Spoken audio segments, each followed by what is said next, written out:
Welcome, ladies and gentlemen, to the EU All-Stars match of the OTC. I am Alenvil, and my co-caster today is Yokai. How are you doing, Yokai? I'm excited. I'm a bit awkward to be on camera. It's not something I'm very used to, but I'm very excited for the All Stars game. And looking at the rosters, we have Sendius, Maniac, Flame Dio, Mace, Ray, and Terror Ranger on the side of Witches. And the Warlocks side is going to be CBJR, Santi, Alvocate, Fortnite Pro, Fraser, and Swaglord. So I'm honestly excited to see these guys really mesh together and see how their scrims have went, what synergy they built, and really, these guys are the best of the best with an OTC, so I can expect a lot of good action today. Yeah, that would be definitely something to go around, and we're going to start off the matches, of course, with Busan. So this could be interesting. So we change up the format to what was planned. So we're going for a best of 7. So the first team to 4 wins the All-Star game. And during the matchups, there are some switches around, so players are getting subbed in because there are a few more players than in both teams than normally would be used. Yeah, both teams have a second roster. Both teams have 6 subs, so there are more players on the sidelines that we can expect to see throughout this series. You know, first map Busan, a very wide open map. You can play a lot of Ryan Zarya, a lot of dive, whereas on more linear maps like Gibraltar, we may see a more specialized dive lineup from each of these teams. So really, it's about how these players mesh their hero pools together on the maps that we will see. Yeah, that would definitely be one of the things we have to watch out for. But honestly, I'm really happy to see the EU team, the EU side, now getting an All-Star game as well. Last time it unfortunately fell through because not enough players signed up to be All-Stars. So this is the first time for EU, and I hope this goes well. I'm really very happy to finally see this EU scene get a bit of spotlight, because as we saw in the finals, came up towards the end of Season 6, there was an incredibly large amount of talent in that scene. It's great to finally see them get some spotlight. Yeah, and we are now moving into Busan, so this could get quite interesting. And yes, so what do you? So you're expecting probably some sort of dive comps, or do you just expect goats for the start right now? On this city center, downtown, I believe is its actual name. You can expect to see a lot of dive, with, as you see, the mirrored high grounds there around the point, and there's just in general a lot of high ground around this point in particular. So seeing a lot of dive, a lot of Widowmaker play, and a lot of long range battles. Oh, is Fortnite Pro really gonna pull this one out for us at the start to start off this All-Star game? Let's see, will this little Torbjorn leave the spawn room actually?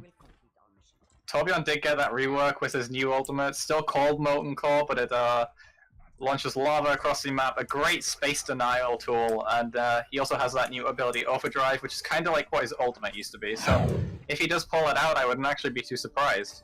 It doesn't look like they're actually going to be going for any switches, or the Alvocate's going to swap off that Reinhardt onto the Genji, and it does seem like he's going to run with this. Yeah, looks like they're really going to run with it. Surprising, actually, and and the other side is going for dive comp, more or less. So now they're moving up to the middle, and both sides are just having their little standoff. Both Genjis are looking about. Elvocate is looking for an opening. That anti-heal was really good. The Winston goes now in. Mace gets the turret of Fortnite Pro, so at least that's something. Oh, Fraser gets Sendius, and Flame Dio gets Swaglord, Fortnite Pro gets Terror Ranger, and there is a DMAC now on Manic as well, so right now it's not going so well for the Witches. Ray goes down, and looks like this would be the stop right now, and they're claiming the point, the Warlocks. We're also going to take this, so this Torbjorn is going to cause Mace a lot of issues on that Widowmaker. You know, the Torbjorn turret will seemingly always hit a shot. He's going to find Swaglord very early. Great pickoff by Mace. Definitely, that was a good pickoff, and should keep it up. That is really good. The turret is really good, and Vision gets a few good shots off, but Manic takes it down. Santi gets Sendius. Unfortunately, Sendius goes down once again, not really getting the chance to show off his Winston.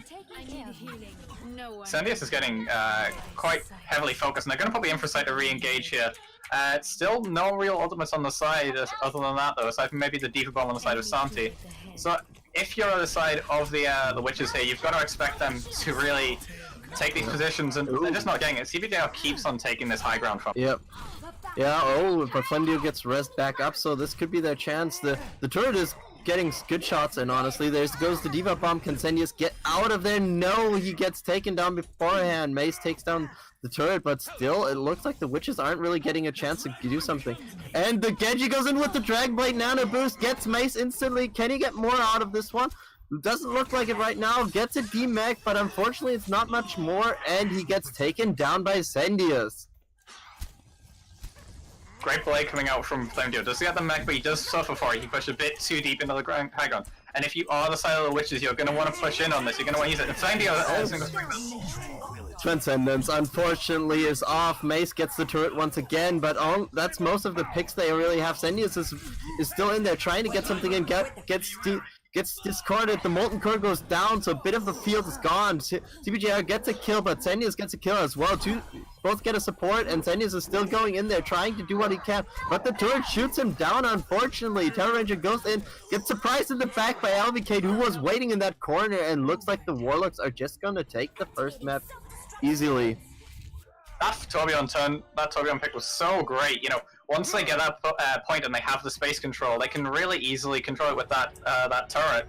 And for that last fight, though, Flamedeo did engage with the Dragon Blade. I think that may have been a bit of miscommunication because the Nano Boost of Terror Ranger was online, so maybe he just got out of sightlines just before that could go off. But that really could have turned the tide of that fight, especially with the Transcendence being the only thing that cancelled out that.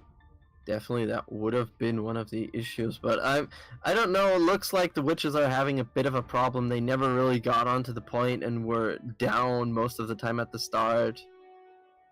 And let's see. Oh, Fortnite Pro going for something interesting once again. It looks like the Warlocks are trying to be unconventional the whole time around. I mean, it worked on downtown. It seems like this is going to be a great map for this Sinatra. I can imagine they're going to try and teleport behind them.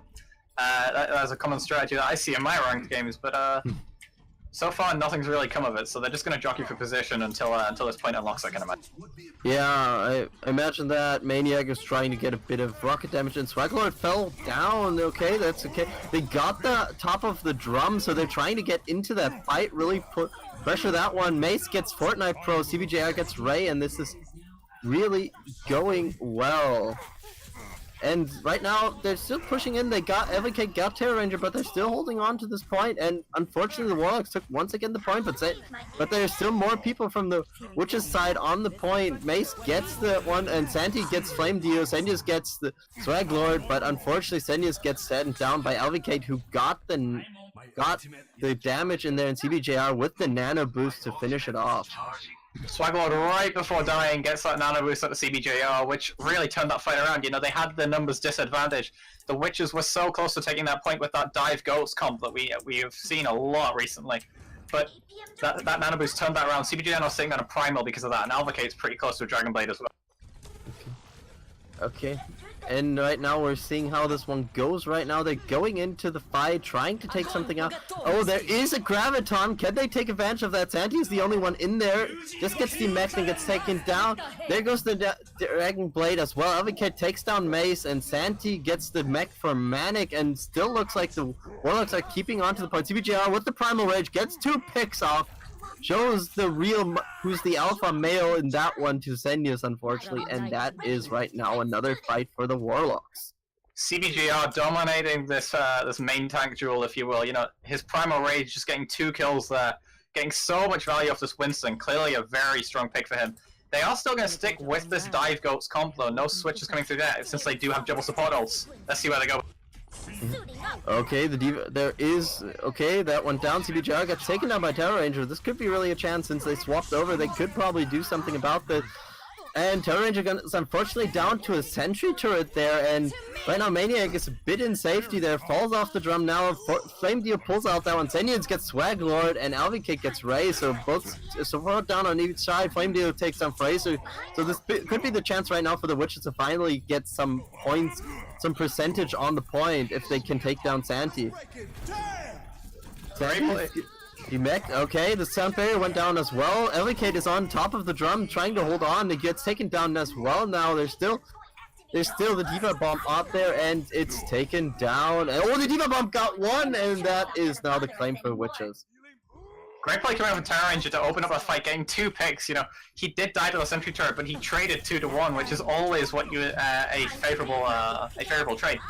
Sendius does get slapped there, but he's not going to be punished for it because Maniac was there with the defense matrix. So now they're just kind of jockey for this position again after Fortnite Pro swapped over. So to the Scorpion. Oh, there's a Dragon Blade. Oh, nice cancel from Ray there. Instantly the Transcendence, but there is a it's a Nano Blade, so this could do some more damage. Maniac fell to that one because he went a bit away. Sendius doesn't really like Swaglord as he's taken him down a couple of times in this matchup already. Diva Bump goes in. Oh, gets Ray with that one.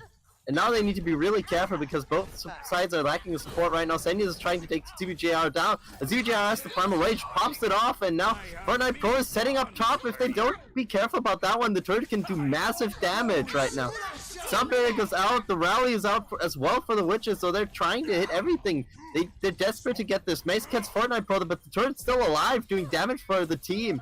So that's the problem with the Torbjorn. You need to take it down, but they take him down, take the turret down, and now they're keeping on holding the point. Yeah, very great, good play. As you mentioned, both teams lost the support, but that favored the Witches because they have that Brigida, that triple support. When you lose 3-1 is still 2 compared to the 2-2, 2-1 which is... Oh, the Molten Core, that is a sad position, I think, for them. Ray takes down Fortnite Pro and the turret went down as well. Unfortunately, I think that Molten Core should have gone somewhere else, but it denies that area, but not good enough right now for them. Sendius gets CBJR, wow. That's going to be a very bad stagger, actually. Oh, this is brutal stagger. I don't think they're going to get back to the point. That was great play from the Witches to really take them out before they could even really touch the point. And that's going to be them taking Sanctuary. So we go to the third one.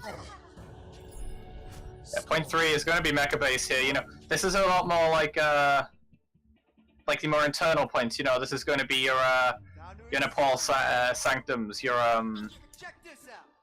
points like that where they're more enclosed. They're not as out in the open, so you won't see that much fire, which you do usually see on the likes of downtown. You will more than likely see a lot of Sombra play here, as Mace is currently showing as well. So I'll be excited to see a bit of this Sombra if he does stick with it. You know, it's a great hero that has a lot of impact, and despite really frustrating a lot of people, I think that it does take a lot of skill to master. Yeah, Sombra picks are always kind of interesting. Sometimes they have 0 effect on the fights, and sometimes they have the major impact. It's just really weird. Yeah, Sombra has a massive amount of impact, especially when comboed with Flame Dio's Doomfist, which has been a strong pick for him throughout the entirety of OTC this season. And honestly, they're pretty much mirrored. Fortnite Pro with the unconventional picks all around, and right now the Sombra is going in. Sendius gets taken down and frozen, unfortunately, so this could be really bad. Flame Deal went down as well, so right now it looks like an advantage for the Warlocks, and they're just moving on to the point while a few of them are still brawling with the rest of the team of the Witches who are trying to retreat right now. Terror Ranger has to get out of there, otherwise he's gonna be quite staggered. And he's cut off from the whole team and taken down. Yep, Terror Ranger's going to be staggered out. That's a great start to the fight for the Warlocks. I mentioned mirror compositions. I meant in terms of tanks. Fortnite Pro on that Mei is going to be such a great space denial tool. Although Mace is going to pressure Fraser right now, so he's going to have to try. Yeah, oh, gets even the pick there. That's good. And now they're going in. They could take advantage of this one. Alvicate is trying to hold. Oh, Flame Deal has the nano boost. That was quite an early nano boost, but unfortunately he doesn't really have much. But he's trying to do his best with that one. The Diva Bump doesn't get anybody because the shields were up in that moment, unfortunately, for the Diva there. And still the tanks are fighting in the back, and Mace and Sendius get 2 picks, and now Santi is the lone survivor there, gets demeched and taken down. And right now it looks like the Witches get a point for this one. Yeah, the Witches are going to capture this back at 44% on the side of the Warlocks. So Ultimate-wise, Mace has that EMP to combo with Maniac's Diva Bomb right now. That's going to be a great combo to really stuff them in a corner and not really give them many tools to escape, since the EMP shuts down all of them. Oh, EMP's out, and there goes the Diva Bomb, goes in. Can it take down? Oh, gets a 4K! Maniac gets a 4K with that one, and a mech as well, and that is a team kill. That was what the doctor ordered with those 2 ults. Momentum shifts just at that exact moment. As I mentioned, denying all movement abilities and all shields. That EMP Diva Bomb combo, that's why the pros use it. It's so difficult to avoid. And only using 2 ultimates in that fight to completely shut it down is a great position. They're going to use a Dragon Knight.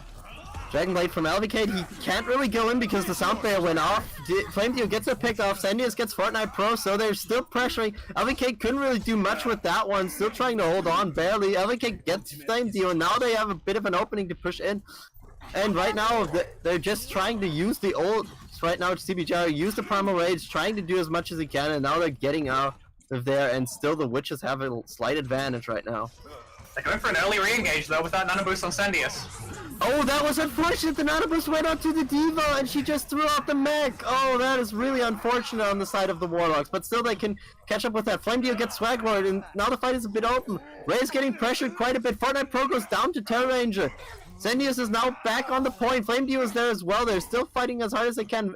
Mace is getting chased by Alvicade meanwhile, and both Winces are fighting off. Alvicade gets Mace, and Sandius is still hunting hard right now there. Sandy gets the kill before he loses his mech, and that looks like this will be the point capture for the Warlocks right now if they don't get anything. But Terra Ranger jumps in, tries to get in there, taking some shots, but he's still jumping around. Manny is in there as well, and Baby Diva from Flame Diva is on the point.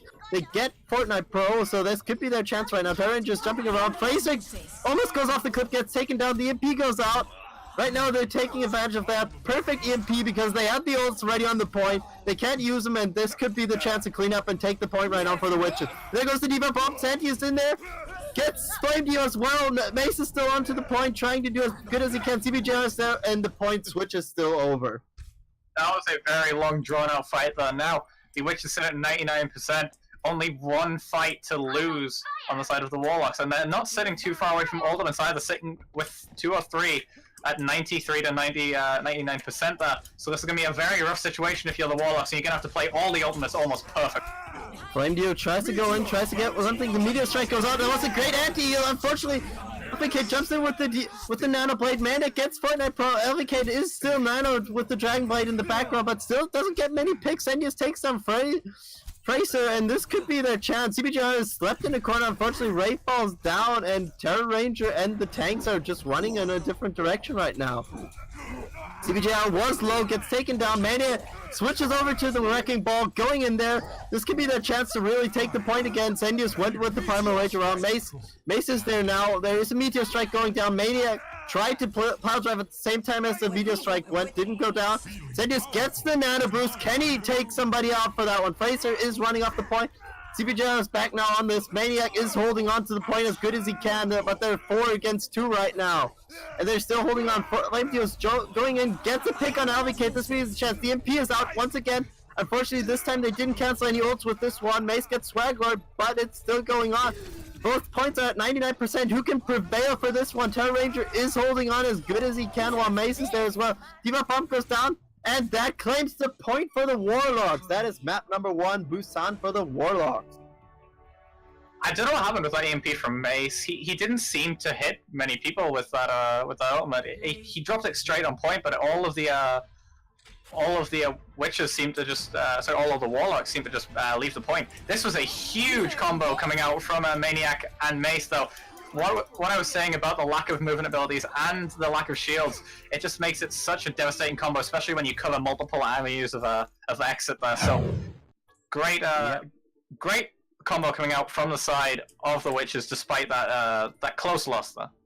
Yeah, definitely. That is definitely good, and I think now we're gonna get the teams sorted out for one moment, so the teams can actually go along with their picks, and the next map is going to be King's Row, which we'll have. So we'll switch up now to another map type, and I think right now there are a few people who really highlighted themselves during the match already. Fortnite Pro with the unconventional picks highlighted himself really good on the first point. On the second point, it didn't work out as well as I think they wanted it to, and the third point was he did a bit of work, but it was overshadowed for everybody by that 5k Diva Bomb, to be honest. Yeah, that Diva Bomb coming out from Maniac combined with Mace's EMP was huge. And speaking of Mace was also one of those hero players, should I say, that really highlighted himself, gave himself the spotlight, and took it from all of the rest of the teams. But that DPS duo of Mace and Flame Deal has so much potential with that Doomfist Sombra combo. Both very strong picks, but Fortnite Pro and And Alvacate really had a great showing as well. Fortnite Pro with the more unconventional picks, clearly a more of an off-meta specialized player himself. But now we're going to see Chico and Snooperil coming in on the side of the Warlocks here, as well as Brock coming in for in that off-tank position. So a few subs have came through, but nothing yet on the side of the Witches, it seems. Yeah, I think that will be worked on soon, but yeah, I think it will. I think both teams are working so well right now, and I heard rumors that the Witches didn't have any scrims whatsoever, and I felt like on the first map you could see them having a bit of an issue with not working together, but after that they sat together, they worked it out, and on the second point it worked well for them, and barely didn't work on the third point, to be honest. Yeah, point 3 was a very tight one. Mecha Base is always a one of those points that seem to always go to 99-99 with that contestable factor. A bit like City Center and Oasis, for example. But we do see that, especially in situations like this where teams are kind of meshed together without that much time to practice, you see that these teams kind of build that synergy mid-map, and that did show, as you mentioned. Although actually now, on the side of the Witches, we are going to see Hippo and the RC Panda coming from Mason Flame Dio. So, and also Tereb coming in on the side of the Warlocks as well. So we are slowly seeing these subs come through, and we'll keep you posted on what these rosters change. Yeah, that is something I think like it should be what's going on, and I think I think King's Row could be quite interesting for both sides, because King's Row will offer something completely different to what they've shown off yet. There could be a bit more Widow. I don't think Torb is really good for King's Row. Could be good for the first point, but otherwise I don't think he could really do much on King's Row itself. Yeah, I think that may be why they actually took out Fortnite Pro, because his off-meta picks aren't as great on a map like King's Row, where Goats is the almost a standard, if you will, on this point. You know, that those tight corridors really give Zarya a lot of space to work with, and they also give Reinhardt a lot of shield value with not really many angles that you can take around the shield once it's up. It kind of covers the entire street. Okay, so I see that the Witches decided not to change up, so they want to stay on the same position, and that would mean they would be defending first. Yeah, the defense first is I actually prefer defense due to the fact that you kind of, if you do end up, it can almost be less stressful if you don't let them complete the map. So if your defense is a lot more solid, you can kind of hold them earlier and then have less of a distance to push it, meaning you kind of less fights, therefore less tilt, and however that would work. But you do also have to have very good defense to make that advantage really show. You know, if you do let the payload go the entire way, it almost puts that extra pressure on your team. So it'll be interesting to see why they've decided to stay on the defense. But both choosing to defend and choosing to attack are very viable strategies on maps like this. Yeah, that should be good, and it looks like both teams are ready, so we will be jumping in King's Row fairly soon, as I say it, exactly then. So a bit of a caster curse thing going on, but hey, we're going into King's Row. We can enjoy some more Overwatch, as I hope all the players are enjoying it as well. Looks like it from what I've seen from the chat, that they're just having their fun. The guys on the spectator side are just joking around, so yeah. That's how an all-star game should be, in my mind. Yeah, this isn't as serious as maybe some of the finals that have recently been coming around are. This is more just for fun, more just to give these guys a little bit of an area to kind of show a few more of their less played picks. You know, we saw Fortnite Pro bringing out some more fun picks like the Symmetra and the Torbjorn and the Mei. You wouldn't normally see that in a final, I wouldn't think. So it's nice to finally see them laying loose in these matches. And you know, on a map like King's Row that is universally loved by the community, I'm really glad that this map came out in a match like this. Yeah, it's definitely something to go. And oh yes, I like that idea from Snooperi. I love it because you're used to seeing goats from the defensive side. They love to do that. I've seen a lot of goats pulled out on the defensive side, and just pulling out a Pharah, even though there's right now a little bit of a counter with the RC Panda going on the Widow right now. So let's see how the Pharah can work out for Snooperi here. They do have RC Panda on the Widowmaker, and he's a very solid pick on that Widowmaker, but Chico bringing out another one of his solid picks in that Hanzo to really counteract it. And actually, they're going to run with a double sniper, so changing off that fire. Although, as you mentioned, they're not going to run the Ghost defense either. They're going to run that Junkrat Widowmaker with the Reinhardt Zarya. You know, this map very famous for its favorability to Reinhardt Zarya comes over any other. So that double sniper is going to work very well if it can really find the right sight lines in this match. Yeah, and it looks like they're trying to go into the hotel, but I love the setup the defense has with the snipers on the side and both supports up high, so they can't get really jumped instantly, so it takes a bit of time. Zedius unfortunately charges a wall before he can really get something out of that, but right now it's a bit of a standoff. Wow, Chico is sneaking around. He's looking for a fight up top. Brock gets Zedius unfortunately for the witches, and Chico has to retreat out of that one, but it's still a good showing there. And both they're getting up top of them. Oh, unfortunately for Lime, he gets taken down. Tuperi wins the Widow duel barely, but he doesn't even get the kill for that one. That goes to Torep, and it's right now a cleanup for the side of the Warlocks. They're going to push up and try and keep the space. This is a tactic that I've loved to see a lot more recently. You push up and you keep the space so that you kind of, although you only have one player on the payload, you keep that space that the payload can push into, and you don't lose that much time. Due to the fact that only one person is pushing it. But Chico doing a great job on that Hanzo to really isolate the sniper along with that Zenyatta and get the pick on the line. I had a bit of joke with him. Oh, RC Panda finding Snooperilla. Yeah, I was wanting to say that Snuperi's positioning. I love that. Oh, Zenius gets a good pick with a charge on the Zarya there of Brock, and Chico's just standing in the back, getting a pick on RC Panda with those storm arrows, and right now we're just having a... But okay, there goes the Dragon Strike. Can the Dragon Strike do some damage? No, it's a classical zoning one. That is quite nice, to be honest. And let's see how this one moves forward now. Yeah, I'm just going to start jockeying again. Sendi's going to keep swinging, but it's not going to really do much. As Nanobus is actually going to go under it. Boostio is in the house now, and now there is Sendius got the nanoboost as well, but he's getting pressured. He has to now fight the Boostio, who even gets a shield. They want to give this Boostio up. Boostio is something that you normally don't see on purpose, but it's fun either way. They are going to back up now, and the Infraset's going to be popped by RC Panda. He's going to find Snooperil. And so Chico's still in the back line. He's trying to retreat and gets taken down now. Actually, yeah, he gets found by Hippo. You're not going to survive in the back line as a Hanzo there, but overall, a bit of a mistake coming out. Toreb not intending to get that nano boost, I can imagine. Or Sendy is kind of whiffing his shatter as well, so you may want to work that one out and kind of get a better shatter next time. But, you know, if you look at the ultimates, Maniac sitting on that Graviton, so Sendius can swing into that and build one up very quickly. Although if you look at the side of the Warlocks, they also have 3 coming on 4 ultimates with that Graviton Dragon Strikes combo as well. Yeah, RC Panda gets Chico, so that Graviton Strike Dragon Strike combo is gone, and Stuperi gets Hippo, so there's 1-1 on each side, and Sendius is going in. Oh, Sendius gets hit with that one. That was a good 2-man Earth Shatter. Unfortunately, they could... CBJR gets slept now, and RC Panda gets Stuperi, but Torb gets RC Panda. Torb is the menace for RC Panda, to be honest, in this matchup right now. Yeah, Taraba's doing a great job to kind of get that damage out, but Maniac's sitting behind. He's going to go for a Graviton from behind, so they are going to recontest this.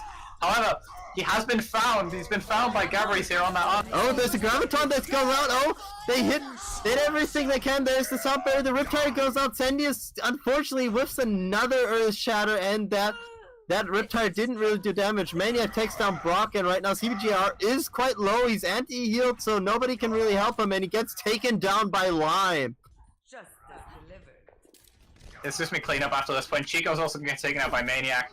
Great play actually coming out on the side of the Witches there to really use that flanking position that Maniac had. Although he was found by Gabriz, by that point the entire team was in position to follow up, and Sendius whiffing that shatter again, but it seemed like that was just a kind of a celebratory ultimate after that fight was basically won after that.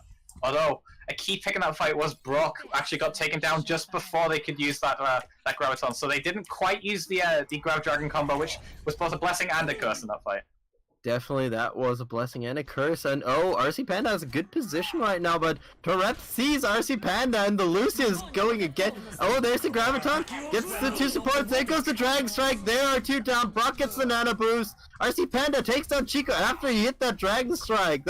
I have a feeling I saw something like that already. RC Panda gets new parry, CBJR takes down Lime, and Zendius is now trying to go on. With O gets taken down now by CBJR, and this is the point capture right now for the Warlocks. They're moving on to the third point. The Witches split themselves up in a very weird way there. RC Panda and Zendius were both behind there, so I don't really know what their intention with that was. But Chico's gonna swap over to this Doomfist, a favored pick of his. He loves this pick, I know he does, and it's great to finally get a caster because I've actually had a curse with him where I've never got to cast him while he's playing DPS, so it's nice to finally see him playing a role that he likes while I cast him. Okay, Zendius gets CBJR, so that's a shot. Oh, that got 2 this time, and he gets a kill. Can he get a second? Can they get a third one? Yes, they get that one as well, and that is good for them right now. And Zendius is moving forward. They're trying to go towards the spawn room. I don't think that's the wise idea while Chico and Doomfist is still roaming around behind them at that time. Chico did a great job to get out there. Maniac gonna stay on the high ground though, so he's gonna try and get a bit more graviton charge from behind that shield. Maybe catch out Chico here, but he doesn't have an ultimate to grab his teamer, so it's a bit useless. Oh, that was a 4-man Earth Shatter. Zendius goes into the wall, unfortunately for him. But Hippo got saved by that charge. He got knocked up. Chico went down into a hole. There's a Dragon Strike now going down. It's a good zoning warn. Snooperi looking for a pick right now. Lime going up to say hi to Snooperi and gets the pick off there. That Lucio doesn't like that poor girl. And both Lucios just retreat and don't want to fight each other. Just as I mentioned Chico playing a good Doomfist, he jumps off the map there. But in all seriousness, a massive shadow coming out from CBJR, and they're going to actually nano boost the Tracer right now. Zendius gets the nano boost as well, gets one person only with that Earth Shadow, but he's trying to do some damage. Unfortunately, the charge went a bit off. He's trying to do as much damage as he can. He has to pull back right now.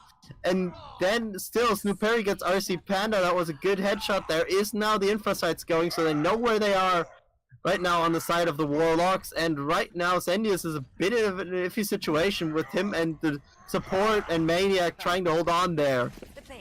Right now they're going in. Oh, CBJR pushed a bit too far. Lime gets another pick off. Lime is killing off as the Lucio here. The Tracer goes into the back. Unfortunately, doesn't get stuck on that pulse bomb, and we're seeing the Witches holding on once again. Witches have really turned around their defense on point C. I don't know what they changed in particular. They swapped Hippo over to Hanzo was one of the major picks, but it just seems like suddenly the Warlocks are just not having as great of a game. They're swapped off their comfort picks. It seems. Oh, the Graviton going out there. Oh, a good sound barrier to save the team right there, so they couldn't really do much. Oh, another one. Oh, that Earth Shadow was great for them in that moment, so CBJ couldn't hammer down during that, and Zendius just goes in, tries to do the damage. Chico's looking for some pressure on Hippo, but not getting it really. Snooperi and RC Panda are still in there, but Chico still gets Hippo there. And RC Panda and Snooperi are most of the time busy with each other. That pulse bomb unfortunately goes off once again, doesn't get stuck on the wall. And right now Zendius gets Chico, and this could be the chance right now. There is now a nano boosted Widowmaker. Interesting choice there, but RC Panda can't really shoot the Widowmaker down, but the Widowmaker still gets taken down by Ray, but the payload's moving forward. They need to be careful for that one. Oh, Ray gets another pick. No, the Ana's going out for blood, or what? The Hippo gets a kill on Brock, and there's a Dragon Strike. This could be the Dragon Strike. If Torop goes down, this could be their chance. Torop goes down, the zoning Dragon Strike, can it hold on?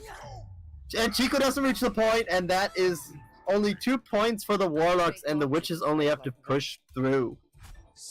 That was actually a very good Dragon Strike coming out from Hippo. It did zone out 2 or 3 of the recontesting members on the side of the Warlocks there. They are still going to get to 52.53 meters through point B, though, so that's still a very solid push. Kings Row obviously being a very long, windy map with this takes a lot of time to complete, so it's great to see that they actually got it that far to begin with.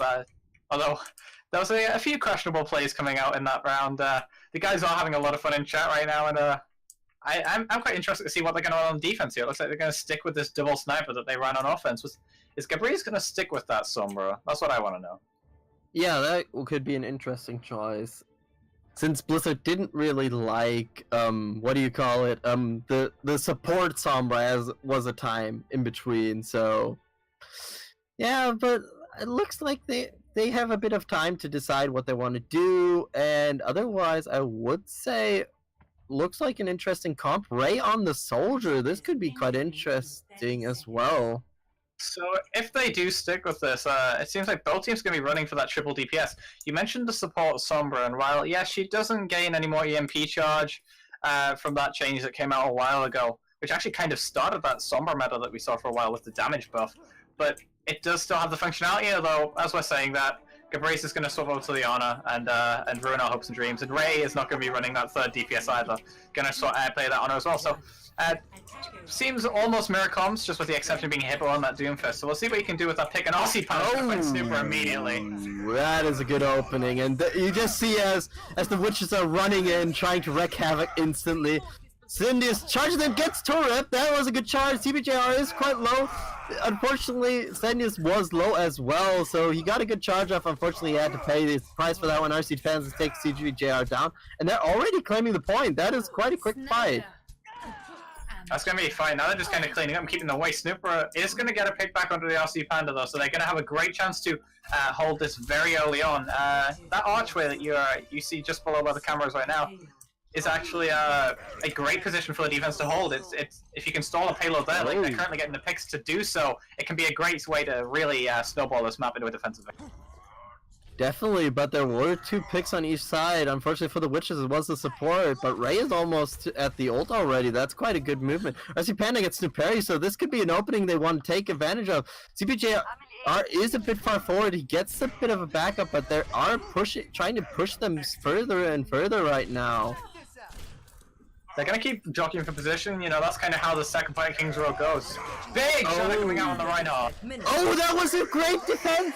Oh, that was great from Hippo there. He saved that one. And Syndius gets a 4-man Earth Shatter there. Gets 1 pick on Brock, and the team is moving forward, the Witches, and they're keeping their momentum up right now.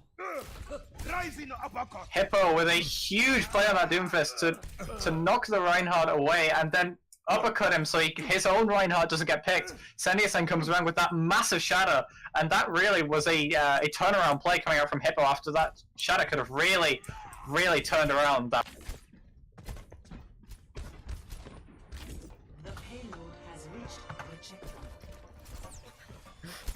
So now we're pushing forward, and let's see where it can go. CBJR gets knocked off the cliff. Lime takes them all out of the match right now. This could be their advantage. Toadette gets Maniac as well, so it's now even up again. Syndius is moving forward, trying to get something, gets anti-healed. Oh, the Sound Barrier goes down to save him since he can't get healed. The Meteor Strike goes down. The payload still slowly moving forward. Hippo gets a pick on Gabrice. Lime goes down as takes Chico down, and right now Syndius is now nano boosted. He wants to take advantage of this one. The charge for CBJR goes off, and he falls down the cliff, and the payload still moving forward. Snoop Perry says, guys, stop it, and gets 2 shots there, but Syndius gets a pick on Brock. Snoop Perry gets RC Panda as well. But the payload's moving forward. They need a body on that one right now. Torp gets on there. The zoning Dragon Strike gets in there. Let's see what they can do right now. They're moving forward. Torp jumps back and forth. Hippo jumps up high ground, so Chico can't stay there anymore. CBJ goes in, gets charged against the payload, taken down. Earth Shatter gets 2 with that one. He's going in, trying to take Brock down. Brock throws out the Graviton. Unfortunately, Brock gets nothing with that, and Hippo gets 2.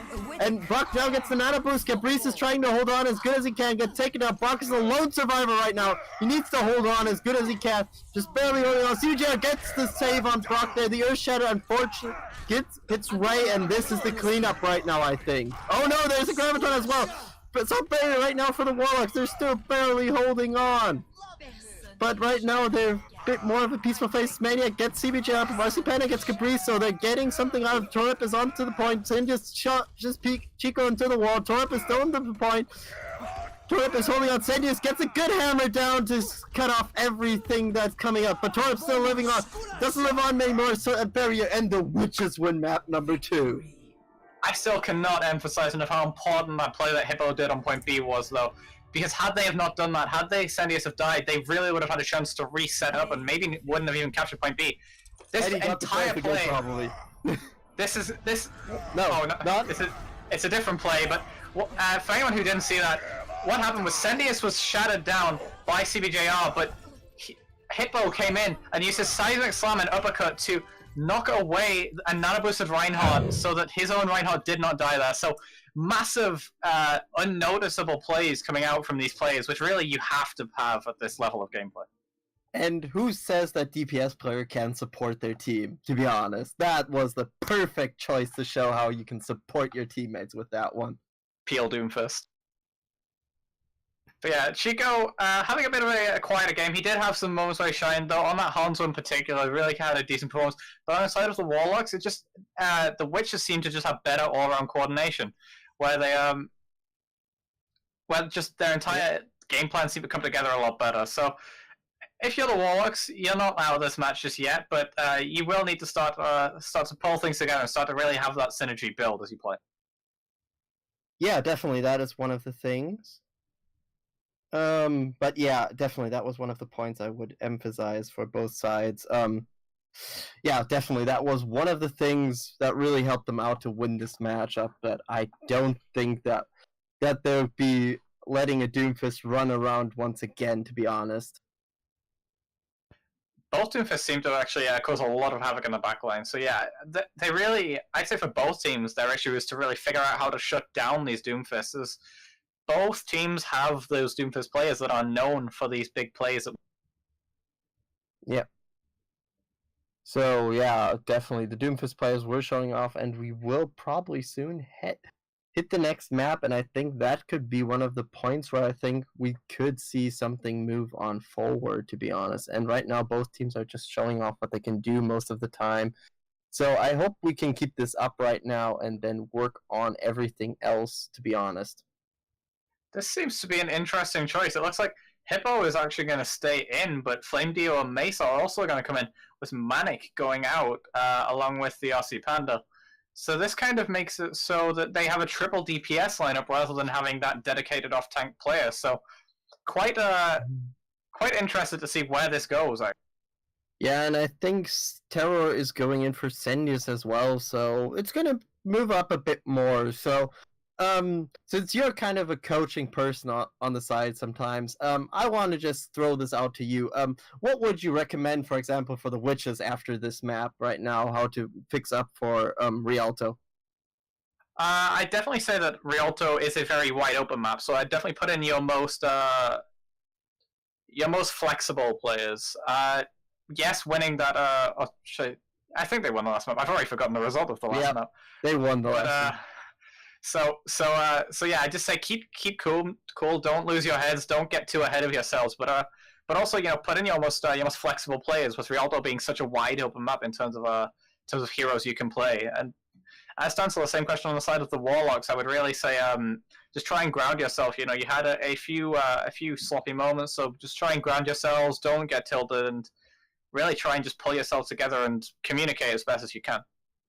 Yeah, definitely. That would be an option. I would say it would be really important for both sides right now to just keep their cools and just move forward. Yeah, that will be probably something. I'm seeing Rialto, so I think one side could probably try to pull out the Finland strategy, which is really a known thing to do. That Finland strategy has become such a huge part. And actually, right now, I am very confused at the composition that Witches are running.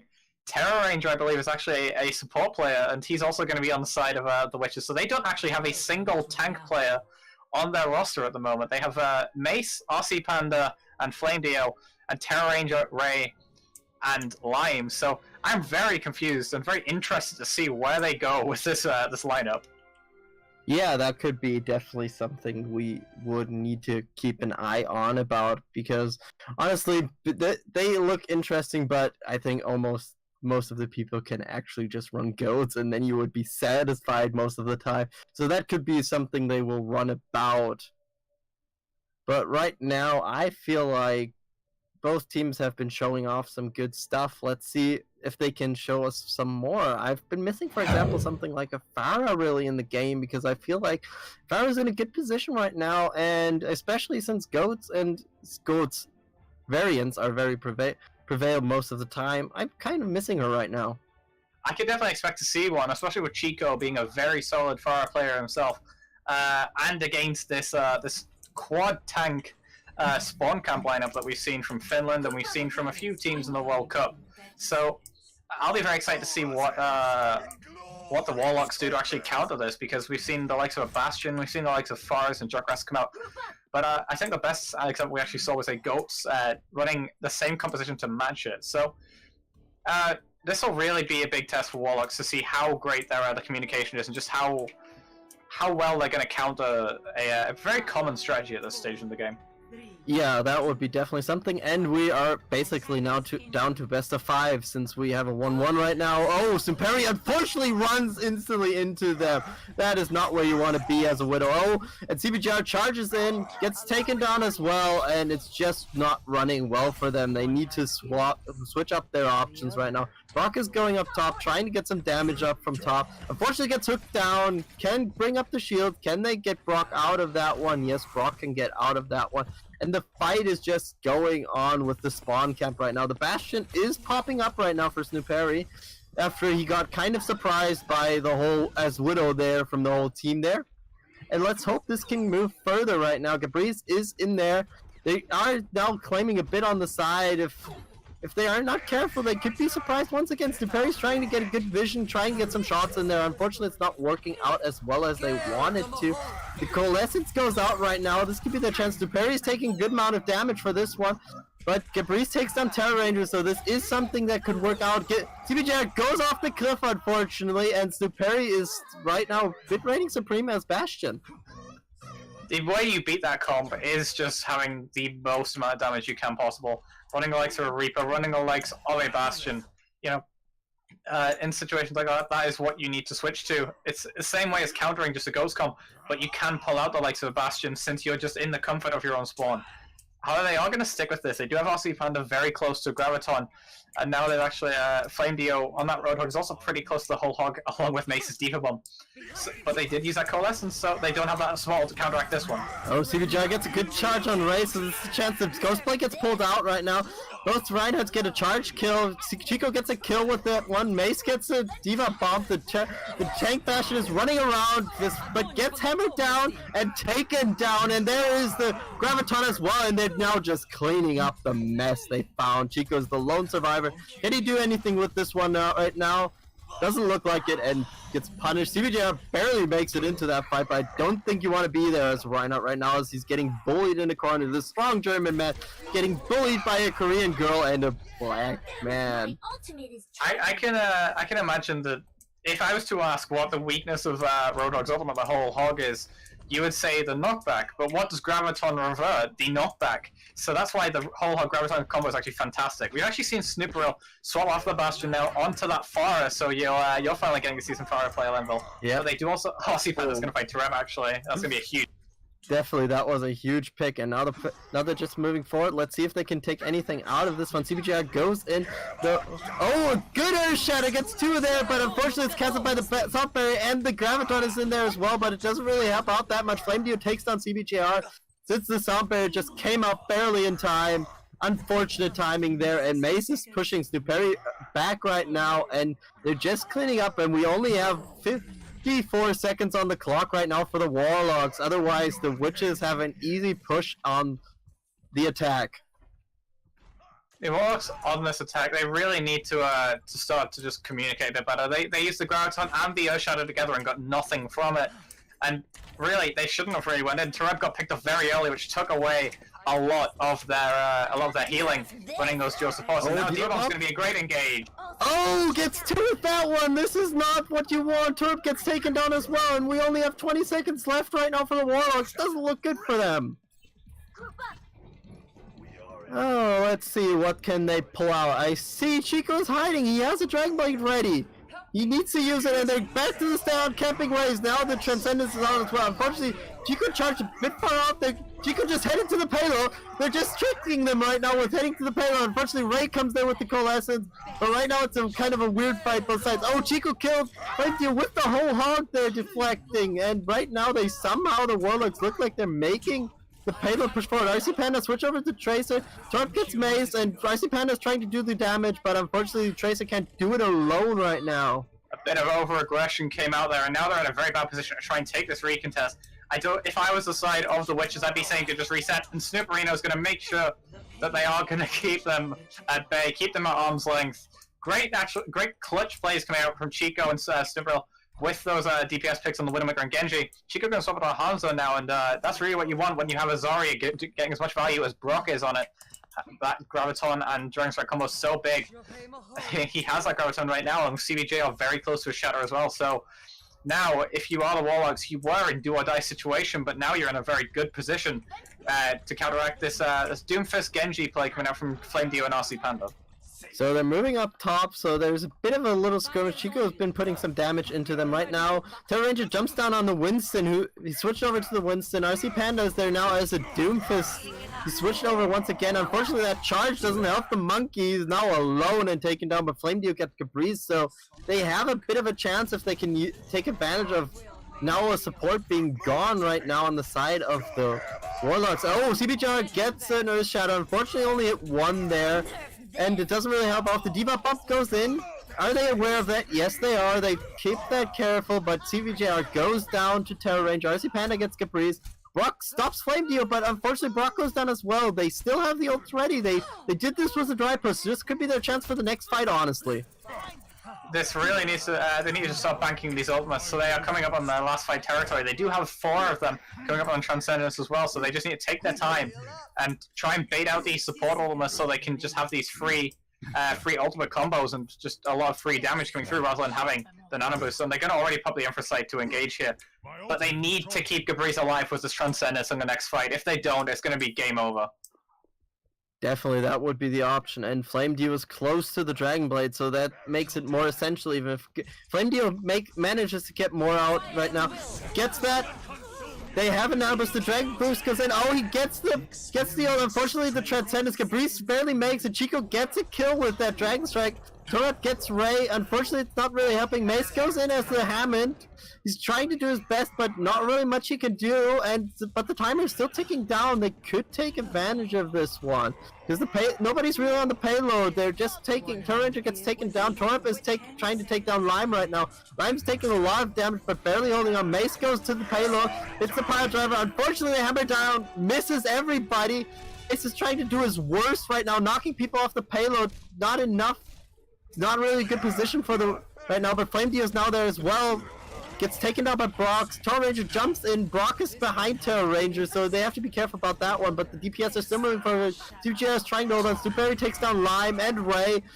RC Panda stops Stuperi. Brock takes down Terra Ranger, and we'll see the mines. Oh, the mines are not in the best place. If he would have hit the payload with that completely, would have been even better. But they barely reached the second point and have 125 left. In that final fight there, that was basically a battle of disruption. You know, Hammond very good at making that disruption, those disruption plays with the power driver and the knockback of the grappling hook, if you will. However, it did seem that although the mines came out on the side of Mace, he didn't place him in a great enough position. It didn't disrupt enough, and Brock got more value. And he's just swapping on Zarya now, and already they're going to go. That was a good charge there. CBJR gets taken down. The Diva Pulse Bomb unfortunately doesn't hit anything again. RC Panda gets a pick on Caprice. So this could be the chance right now for them to stall a bit more. Oh, that was a good hit on Brock there. Just a charge and the anti-heal on him and just finishing him off. Now they need to escape because they need to get everybody together for one final push. But no team really has ults. I mean, a few are close on the side of the Witches right now, but there's no real ults right now in play for them. Which is all coming up on that Earth Shadow, which really could turn this fight around, especially with such few time left. The CBJR isn't far away either, so it really will be who gets the Shadow first that wins the next fight. Flame Dio's gonna find Caprice as well. Ray has the nano boost. Oh, Terra Ranger gets the nano boost. This could be the point that they need. Oh, the hammer down. Unfortunately, gets stunned up. Oh, that doesn't help him in any way. That is the Earth Shatter gone. This could be now the chance for them right now. There is the coalescence going on. CBJR gets a charge. They take down Mace. This could be their chance. Oh, that was a good hammer down, but unfortunately, both Reinhardts die, but it helps the team out more. The Sound Barrier goes out right now for the Witches. They're holding on. But now, right now, the Warlocks have to hold everything with this one. Oh, the MP goes out. Why? The MP I feel like is a good idea, but not in that moment. Gets Caprice, but still can't do enough. The Coalescence actually got counted out by the RC Panda, making that swap over to Zarya, over to Sombra. But in the meantime, his entire team was getting demolished by the front line with the Earth Shadow coming out from CBJR, and although he died, the follow-up... Oh, Drag Strike goes in. Unfortunately, no pick, but Terra Ranger gets Brock, so there's something there. The high noon from Chico, who switched... Oh, he gets taken down before he can take the shots! The Coalescence is in there once again. Oh, this time the Pulse Bomb still didn't hit anything, but the Coalescence is doing good damage. Oh, there's an Earth Shot as well. They're stopping them now. They take everybody off the point, and the Witches stop the push. Earth Shadow coming out to just cancel out that final Coalescence, and then the Graviton to really seal the deal. But that was honestly a very, very close match. Although they didn't complete the map, that was still it went down to the line on all 3 points. And that fight beforehand, where RC Panda really used that EMP, that could have really made it a lot cleaner. And really, that was very close to Warlocks taking advantage of a pretty crucial mistake. It could have been from RC Panda there. Definitely, that was almost a crucial mistake. But then the Terror Ranger said, "Dude, don't worry. I'll keep you in case, so we will help you with that Earth Shadow against the Coalescence and just work on." Bit of BM going on in chat right now, but yeah, I definitely agree with that. Terror Ranger Earth Shadow coming out very clutch there, shutting down that Coalescence before it could really do enough healing damage to do any more than that. But if we look at the composition that the Witches are showing on offense here, I think they're maybe either going for a pirate ship or they're anticipating the spawn camp. However, if you look outside of the Warlocks, they're not doing that. They're running for a more standard Hanzo Sombra with that Rain Zarya and the Lucio and the Honor. So they want a lot of area of effect healing with that Biotic Grenade and the Crossfade of Lucio, compared to the double main support on the side of the Witches here with that Mercy and the Honor. So I think we may actually be seeing a pirate ship with triple DPS here if this goes how I think it will. Ooh, that sounds spicy. Let's have that one. I like how Chico's went onto the Sombras, waiting in the side to perhaps just get a crucial hack on there. But the pirate ship is going out. We're taking the pirates away from Australia, and we're going on to Italy with the pirate. Mace is out there looking for a pick. Chico didn't really get what they wanted. CBJR doesn't get the charge he wants. Gets knocked into the river. Gets to swim a bit, courtesy of RC Panda. And right now, Brock is holding on barely with his life, but the Farah is right now reigning supreme, to be honest. Chico is in the back, trying to take advantage of that. Ray has to be careful, but still Chico barely gets out with that translocation. Lost a lot of HP, but not really doing what they need with the Sombra right now. They is putting some pressure on with the Doomfist right now, charging into a hole, and still doing as much. Superi has the Dragon Strike ready, so this could get interesting now. The Dragon Strike will do a great job of getting rid of Mace, and he's already put it right where he was. Oh, but Mace got knocked into that one, so he got the damage off, and that was a 3-man Dragon Strike. It looked a bit off, but it still got people with that one. Great job there. I think that was a bit of luck. I think they went to take a bit of cover from it and ended up walking right into it. No, they didn't walk into it. Lucio came in and did his boop. Oh, huge play coming out from Toadette, and that really turned the tide list, and they're going to have to swap off this pirate ship now. They can't really get a Bastion to the payload that easily. Yeah, definitely. That would be one of the issues. Superi gets RC Panda, so that is working as well. Oh, there is a nano boost right now on CBJR. He's trying to do his best with that one. Mace is still on the Torbjorn, on the Bastion, I mean, not Torbjorn. But Toreb takes down Mace as I mix up the names of the character. Toreb says, "Don't worry, I'll take him down." Hopefully Mace does finally understand that it's not going to work out, or one of the DPS maybe. But they seem to be sticking with it. They do have triple DPS ults along with that supercharger, so they may want to stick with these ults. But they only have 2 minutes to really push this, and considering how outright countered they are, this is not going to be a great decision if you look at the side of the.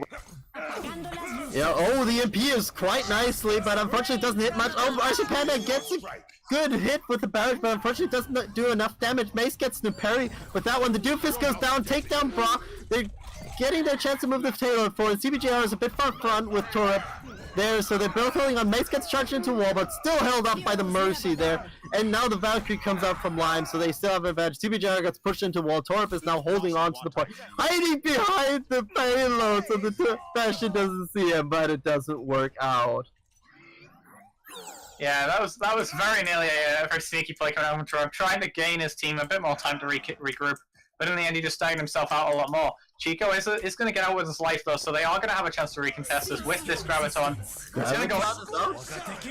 That looks weird, that hanging Bastion, to be honest. Oh, there's nano burst on the Bastion and the supercharger. Oh, I don't want to meet this Bastion right now, to be honest. Oh, and this looks horrible, how much damage there was just thrown in there.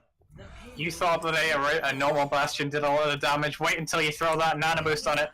It looks like Rock is going to be staggered out by Flame Dio here, so they are going to get a little bit of push on this point. The Witches, however, the Warlocks do have the Earth Shadow to recontest here, but look at the side of the Witches with those 3 DPS ults with a lot of damage out there as well. So if you're CBJR, your shield is not going to be up for long. No, you're not going to be for long with that shield, and the Meteor Strike is already out. So, didn't do much damage, but he got a bit of a scout off, and he lost his life, unfortunately, for that one. That was a bit too cocky, I think, for that mode.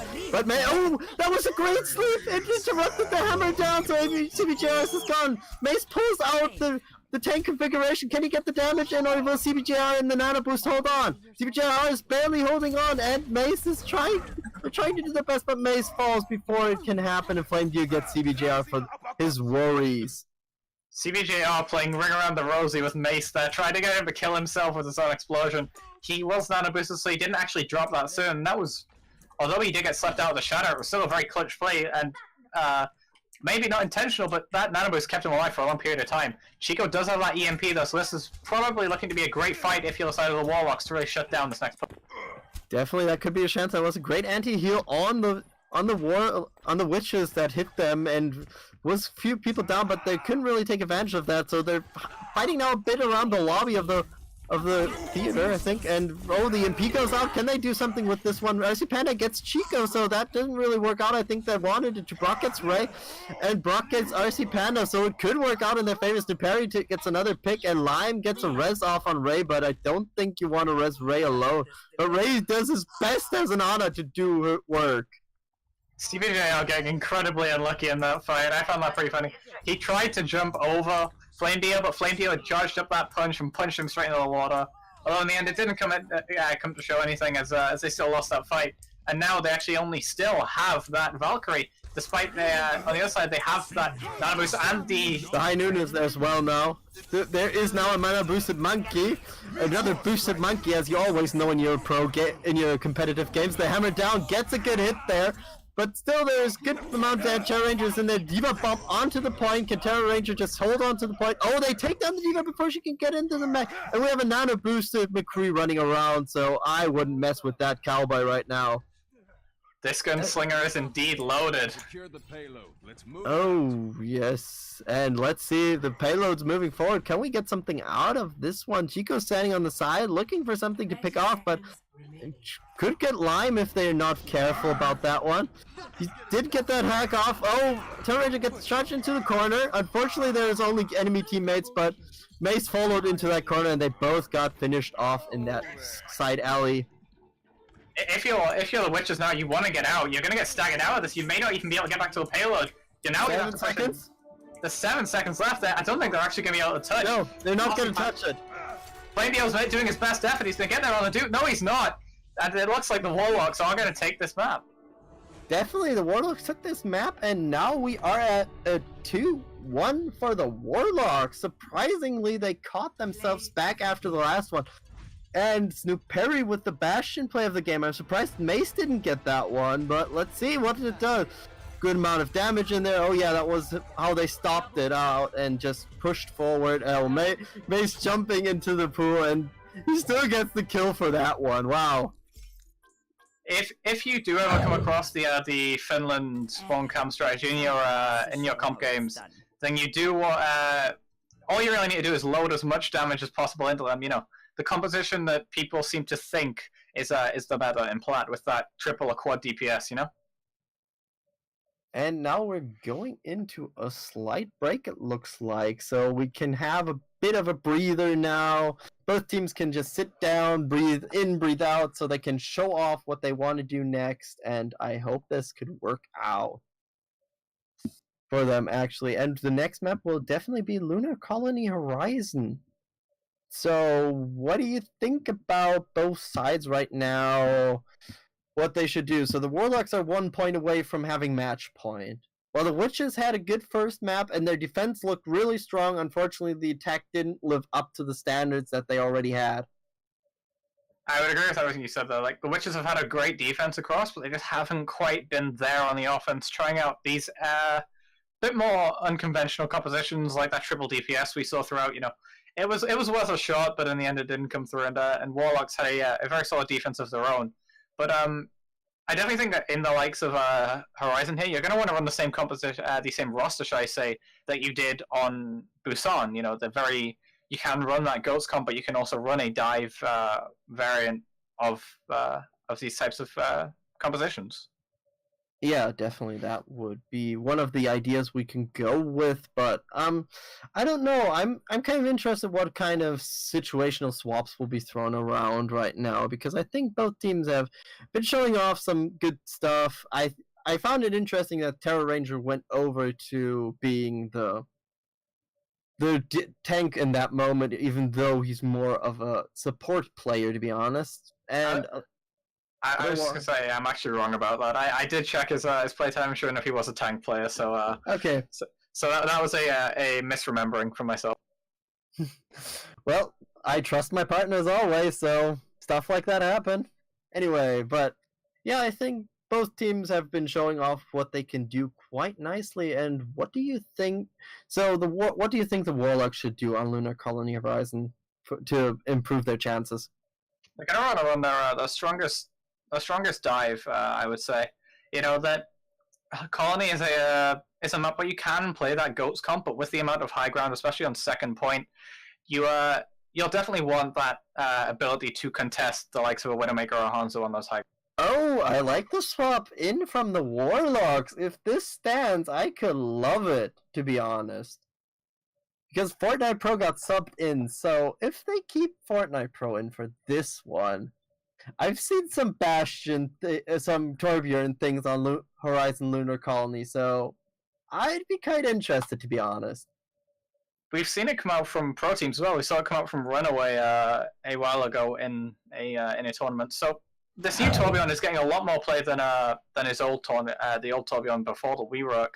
That new ultimate is a great space denial tool, and in some ways it's actually better than maybe a Hammond is at denying space. But also that ability to kind of activate the Molten Core at any point in the game really gives him that extra damage on not just defense but also offense. Yeah, that could be actually something that could help. I think it's for the defense. It's great because you have, especially with the new ult, that you can deny so much area of the point. Perhaps even deny an entry point or an exit point from the whole area where you have to capture the point. I think that could be quite interesting if they pull out the Torbjorn for this one. That ability to throw the turret also allows for many more opportunities for places to put the turret. There was a while, I don't know if anyone at home actually tried this, but on the Halloween version of Eichenwald, on the first choke, the bridge, you could actually throw a turret up at the top left high ground. There was a little ledge, and it was so difficult to take down. And there was a time where I was actually scrimming in that patch, and we were just so perplexed to where we were getting damage from, and it was just this turret behind that no one really expected. Okay, so that would be interesting. So we both agree we're expecting somehow a Torbjorn to run around now for the Warlocks since they put in Fortnite Pro. But otherwise, I think I'm kind of interested now what the Witches are doing, because Sedius is normally a tank player and they're putting him in, so I think Mace will switch off of the Zarya role. Mace has been taking over most of the time, and Sedius will probably take over one of the tank positions for the team. Mace is also a very, very solid hit scan player. That's what he played throughout the last OTC season. More of that Widowmaker, more of that Tracer, and even the Doomfist I think we saw for a moment there. But Sendius, of course, more of a main tank player, and Terran just seems that if he does stay in, he's probably going to be swapping over to that off-tank role, with Sendius being such a solid main.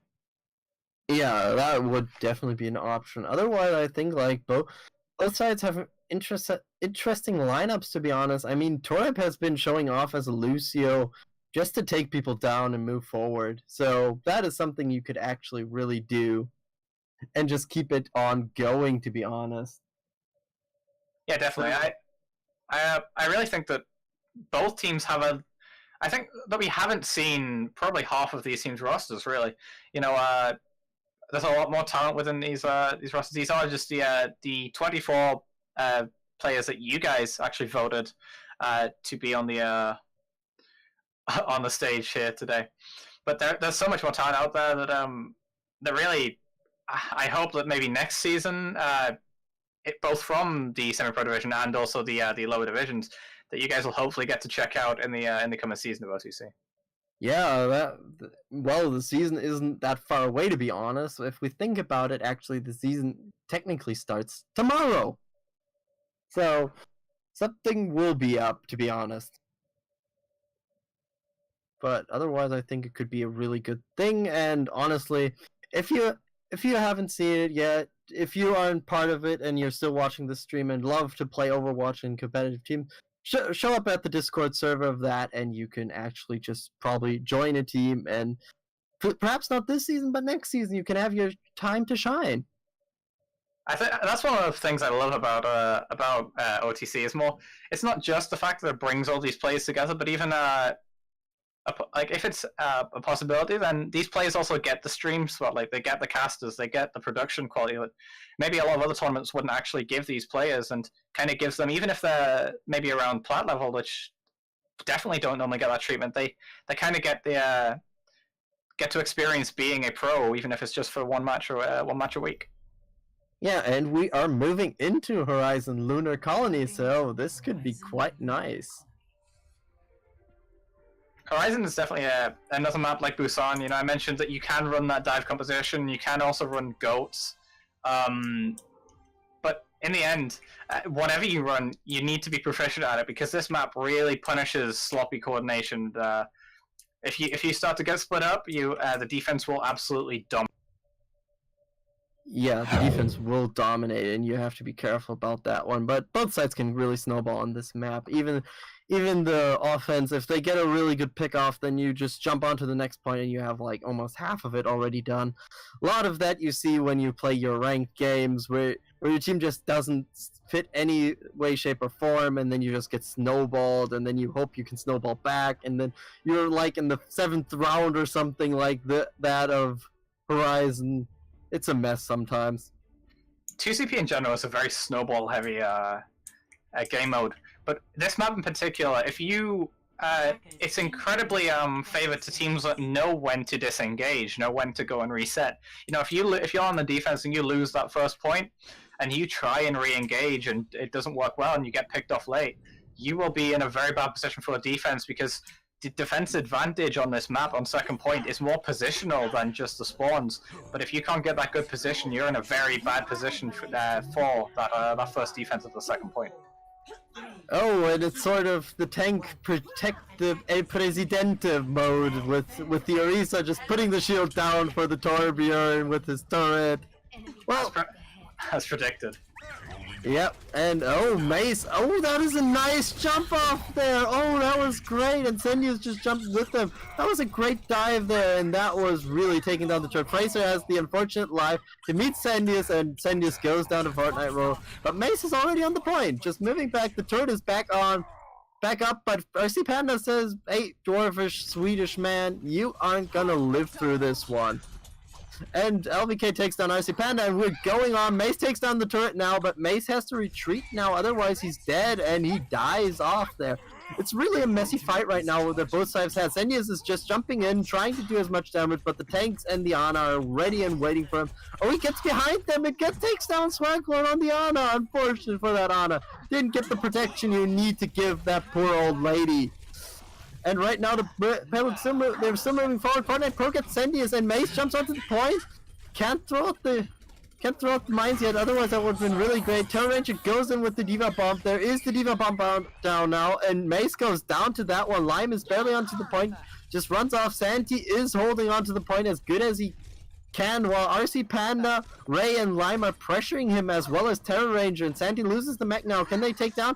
They take it down. They're holding on to the point. This could be the claim right now for the first point. This is a very sloppy fight, as you mentioned, but although I expected that fight to actually go in the favor of the defense, you know, they were very split up, they were very uncoordinated. They ended up actually doing a great job. Mace is doing a great job on this Hammond, getting so much value. This is going to be a very quick take if they can take it off the back of these. And he has an ult ready. If he can position this really well, he could probably take out a good base, but unfortunately gets taken down. Zendius is on the other side moving forward. Unfortunately, the tanks are a bit too far forward for my taste. Rising Panda gets 2 picks off, both support. So they could do something. Diva Pump goes out, takes down the turret. Ray takes down Sandy's mech, and looks like they're still pushing forward on the side of the way. Dragon Bite goes out right now. Mace pulls out the ball, but LVK gets 2 picks, and unfortunately Fraser runs into the mines, and CBJR gets taken down now as well.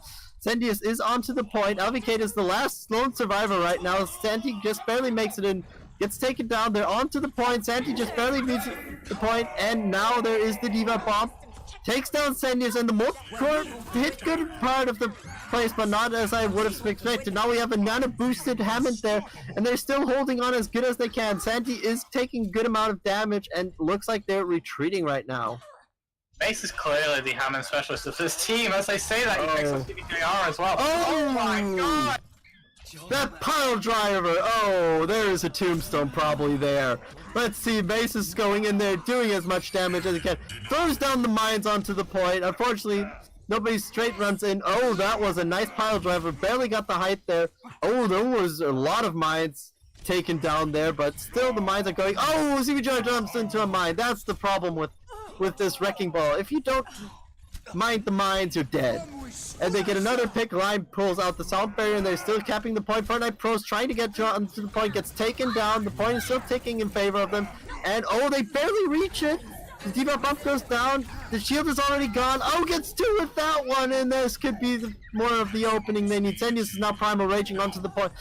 The pile driver from Mace again. This time doesn't really hit anybody, but Ray gets Swagler. There's the Dragon Blade right now from LVK, gets Ray. Can he do more with that one? Doesn't look like he really gets the point for that one. Terror Ranger takes him down, and right now they're holding on. The Meteor Strike goes down from Heart Knight Pro. Diva Bomb is up in there as well. Zendius gets blown up by that Diva Bomb. Mace is holding on to the point. Gets taken down. Swagler is the last survivor on the point. Now CBJR joins as well. Swagler goes down. CBJR is trying to hold on there. Shield is getting shot, and that is the point claim right now for the Witches. No, for the Warlocks. Yeah, Witches, yeah, right. Mace on his Hammond is doing so much work. He's consistently bringing these fights back in favor. There was a time where it was 2v4, and he still comes back with 2 kills and tells his team, we are winning this fight. Getting these mines so often, getting these massive pile drivers, he really has mastered this hero, and suddenly it really gives me an idea as to why he actually stayed in this roster on Horizon here. Definitely, that was a really good play from Mace. It is in there and just put down the heat they needed for that one. But I'm not so sure. Let's see if Mace can try to pull that out again, because I feel like that could be a quite nice idea, to be honest. Mace is clearly very practiced on that hero, so it would be great to see more of that Hammond from him. But he is going to seems like he's going to run with the Doomfist here on defense, which some of Doomfist's abilities actually mirror those of Hammond. You know, that Seismic Slam is a little bit like the Pile Driver, and he also does have that crowd control that Hammond has with those knockbacks. So very similar hero kits, should I say, and comboing that with RC Panda's Sombra, which has always been a very strong pick of his. It's going to be a very tough defense to break, especially if you're looking at the comp of the Warlocks, where they're running that Sombra Genji dive composition with Swagloader on that Mercy. Yeah, that would be a great option, and the Mercy could actually help them out if they can really get the... I mean, normally you would think a Zenyatta would be there, so damage boost the Genji a bit to do something, but I think this could be quite interesting how they're just gonna pull this one out, because I find the positioning is quite interesting right now, what they're doing here on side of the Witches, where they're just sitting up top. Oh, they're going in there. Now there's a bit of a fight breaking up, but not really much right now on the point. Mace goes into the backline, takes down Fraser, so this doesn't look really good. Gets Swaglord as well, and both supports are right now down for the Warlock. Santi loses the mech as well. CBJR goes down as well, and Mace just dominated that fight. Mace getting 2 with a single uppercut. I didn't even know that was possible. But he went the backline, he had a goal, which was to take out a support, then he saw the opportunity to get a second. And although with Doomfist, a safe bet is to keep a cooldown to get out with, in that situation his tanks were with him, so he had no danger, and he was able to use that third cooldown of the uppercut to get those extra picks and really clean up. Oh, I loved how these Sombras were dancing around each other, both invisible. That was great. If anybody saw that one, they were just running side by side in a way where you just think, okay, they're both invis, nobody knows that they're there. Oh, CBJ goes down there, and Sen just now has that nano boost on and is going for the back line. Just going and searching. Alvin Kick gets May, so that carry is gone right now. Let's see what goes on with this more. Alvin Kick gets RC Panda, so Sandy is just barely on the point with Alvin Kick. Alvin Kick pulls out the Dragon Blade. Can he get Ray? Ray is barely alive. Gets taken down, so now they have a bit of an opening. Lime goes down as well. The Diva Bomb goes down. Doesn't get anybody. Terror Ranger is alone on the point. Just gets demeched again and taken down. And this looks like a claim right now for the Warlocks. I mentioned the Mace Doomfist, but the Alvacate Genji is also a very, very strong pick on his part. Fortnite Pro on that Sombra also doing a lot of work. Gonna have that EMP for this first fight as well, so both teams sitting in very good positions to win this opening fight on point B here, so we'll probably see a lot of ultimates come out. I can expect fireworks from this one. Yeah, fireworks should be hopefully happening soon. Oh, there's the MP already out. Mace gets Swaggered instantly, so that is something to keep in mind for the Warlocks. Terror Ranger gets CBJR. Fraser goes down as well, and looks like this is a reset right now for the Warlocks. One thing I actually failed to notice was Santi didn't even remech after that fight. They're just going to get a lot of staggers here, so this is a great way to burn down that clock. 5 minutes, 30 seconds, so you're not worried if you are the Warlocks. But look at the ultimates, and if you could see that, that would definitely worry you. Lime has a sound barrier, along with Mace and Sendy is sitting on their ultimates as well. And CBJR and Fortnite Pro are the only real two that are anywhere near ultimates, and they don't exactly have ultimates that are great for cancelling out what Sendius, Ray, Lime, and Mace have on the table.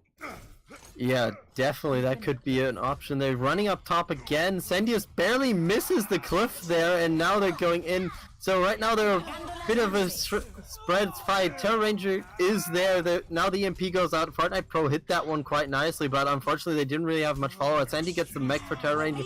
Mace takes down Alvacate. There is now a nano boosted Doomfist. You don't want to meet that, and they're just going to hide around the pillar. CBJR is trying to hold on for dear life and trying to keep the point ticking, and Sandy now has to escape, otherwise he's dead as well. Mace still saving onto that Meteor Strike though, and although they do, he's going to use it now to get out, and he's actually going to try and get some staggers. He's going to get staggered out here. This is going to be very bad if he does. Oh. But they're starting to come up on ultimates. They're starting to have these nano boosts, and they have a nano blade combo, which I can expect to see come out, and that will definitely at least draw out Lime's sound barrier, and possibly some other ultimates on the top of that, with RC Panda very near that EMP. Oh, there's the Dragon Blade. It's a Nano Blade. He gets 2 picks. He gets both supports, so he doesn't have to worry about the supports. Gets RC Panda as well. LVK is showing off right now. They're trying to get something, but oh, the Diva Bomb gets LVK, and Sendius pulls out the Primal Ranger, gets 2 picks with that one. They have a chance to now get back onto this one. They have a better time bank already, and Sandy gets demeched, and Sandy will probably be staggered now. Sandy is definitely going to get staggered out. You know, that's what we've been seeing at these high-level gameplays recently. Diva's getting staggered. It's the easiest hero to stagger out, and also you don't sacrifice any charge because they go back to the thing. CBD jumping back in, but he's not going to save it, and he's going to have to get out. But if you look at the plays so far, it's been mainly Mace, Sendius, and Terror Ranger saving these fights when they've went badly. RC Panda sitting near that EMP load, and it's probably going to be comboed with either Mace or Sendius receiving that nano boost. Definitely, that would be one of the options they did. Oh, there's the EMP that hit, I think, only the Winston. I'm not so sure about anybody else. But there is the Meteor Strike. Can it get some good damage in there? But the fight looked like it's still turned around on their head. Fraser goes into the wall thanks to Mace, and Sandy is now trying to hold on, and Fortnite Pro sneaking around once again as a Sombra. No uncloaks. That's a bit of a surprising one, and Sendius gets another pick off there. And now the Sombra is the next person on the list. DBJR moved a bit too far forward. Could be dangerous for him, and gets taken down by Sendius as well. They are going to have a stagger out with Mace, but he's going to be back well before the Warlocks reach that second point. But Mace coming in using one of those things that I actually just learned recently, and that Nano Boost duration is actually stalled out when you use Doomfist Ultimate, so not really worried about using that ultimate while nanoed. And Sendius obviously came back and got 3. Oh, Sendius goes back in. Oh, there's a good EMP. Didn't really hit much, I feel like. Sendius still got the ult off and they're still moving forward. Looked like a good EMP, but I think it was not really a good one because it didn't really hit much. RC Panda gets 2 picks off. LVK pulls out the no Blade. The Blade gets the nano boost, goes in, tries to do the damage. Mace is getting up there. Unfortunately, Sendius can't catch it this time out because he's dead, but Mace gets a pick off there with RC Panda, so they could perhaps do something. Oh, there's an EMP. Once again, the EMP is a bit late as Mace dies. The EMP was late, but he actually built that up in that fight. Great, that was very close to being some great play coming out, but in the end, they did end up taking that point. With a slower time, though, crucially, they do have less time. Oh, It's not to the point where they aren't going to get another attack, but they will have to be a lot swifter. Whereas if you're on the side of the Witches, you can kind of take your time. You have that almost the exact time you would normally get to attack point A, compared to the 1 minute 43 on the side of the Warlocks. Yeah, and they just have to reset now with with everything they've learned from the last push and all that stuff. They have to now use it instantly, so I think this gives the defenders most of the time, I feel like, an advantage that they kind of can think about what happened at the last fight, and then they can regroup themselves and rethink their strategies according to the plan. And this is definitely when you start to have these extra rounds, it definitely favors a team with more coordination. It definitely favors a team with the better leader, because you don't always need a leader in Overwatch. There's no team out there that will not have a leader that will definitely finalize decisions. So they helped maybe bring up second strategies. And actually, that's what we're seeing off the side of the Witches here. They're going to run this Goats defense. Whereas on the side of the Warlocks, we're actually going to see a standard dive comp with that Hanzo over the Tracer. So, very interesting comps. I'll be quite interested to see how they interact with each other, especially with that Hanzo compared to the Ghost comp. Yeah, definitely. That is one of the things we have to keep in mind right now, but I think they just going to brawl right now onto the point and just keep it up right now so they can actually just work on it, so they can fight off this one. They're just pushing forward, so nobody's really getting anything out. Raze dropped a bit in the fight, but not really much where I would say, okay, this is now the point where we have to be just careful. Fortnite Pro is looking for a flank, unfortunately gets found out instantly as he went across there. Right now both sides are bit brawling out, but the 60 seconds are now. The Dragon Strike already from the side of the Warlocks. They're moving on to the point. Now there's a Coalescence as well. There is the Graviton, the Nano Blade, but it's still not doing as much as they can. Sendius is trying to do his best, but RC Panda and him take down a few more, and this looked like they stopped the push there. The problem there for the Warlocks was they actually started fighting on point, which heavily favors the Goats comp, which works very well from when you're grouped up. You know, when you're split up, that Avery effect healing doesn't have as much value, and they did actually get split up for a while, so had they have taken advantage of that, that could have been a very different fight. Yeah, definitely. That is one of the things. So we need to keep an eye out for that one. So right now there is a D.Va bomb going down. Right now, unfortunately, it doesn't get anybody, but Alvin gets a pick off with that Dragon Blade right now, so they have a chance to keep on this point and just push forward and just hold on to everything. Mace goes down, Terror Ranger goes in there, there's Graviton right now. Let's see, can they pull that one out? D.Va bomb gets a pick off, they get another pick off. The time is running out for the Warlocks. It doesn't look like they really get much out of that one. The hammer down doesn't get anything. There's another Dragon Strike going in, but I don't see it hitting anywhere right now. Feels a bit weird. Mace goes, now it comes in, a bit far from the spawn, and unfortunately that is the timer now. Mace coming back on that hammer and still getting a kill, which just shows how great he is. He got the kill despite there being moments left of the fight. But now, if you're the Witches, you're in a fantastic position to turn this match around and shift momentum, tie things back up. With 3 minutes and 51 seconds, only to capture a single tick, only to capture 33.3% on that first point. And guaranteeing yourself at least a draw on Horizon is a very, very great thing that you can do, and it's going to do wonders for this team's mental state as they head into this attack. Yeah, if we're talking about mental state, the Witches want this victory so they don't go down 3-1. so they stay on the point that it's just a 2-2, and we're then down to a best of 3 in that sort of case. It really does cut out the error for margin with these teams. You know, if they have lost this map, they would have had no chance to really reset themselves. You know, no chance to take out any extra picks. Maybe play around with composition, see what works.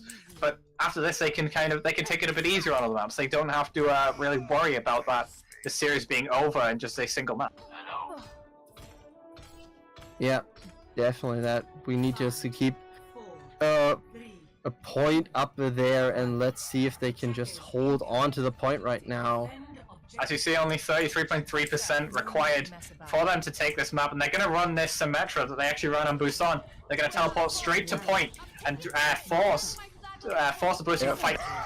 They need to get onto the point. They're jumping down. The charge barely misses for CBJR, but they get Advocate, so this could be their chance. Fortnite Pro gets RC Panda, but Sendius gets CBJR, so the fight is now a bit even again, and right now Santi is getting a bit of a clubbering right now on the side. Sendius unfortunately misses that charge. Slime gets Fortnite Pro, so now it's in their advantage. Yep, 2 people down right now. This could be the whole advantage. Swaggler is trying to hold on as good as he can, but that target from the Moira gets him, and now the point is just being taken, and the Witches even it out 2-2.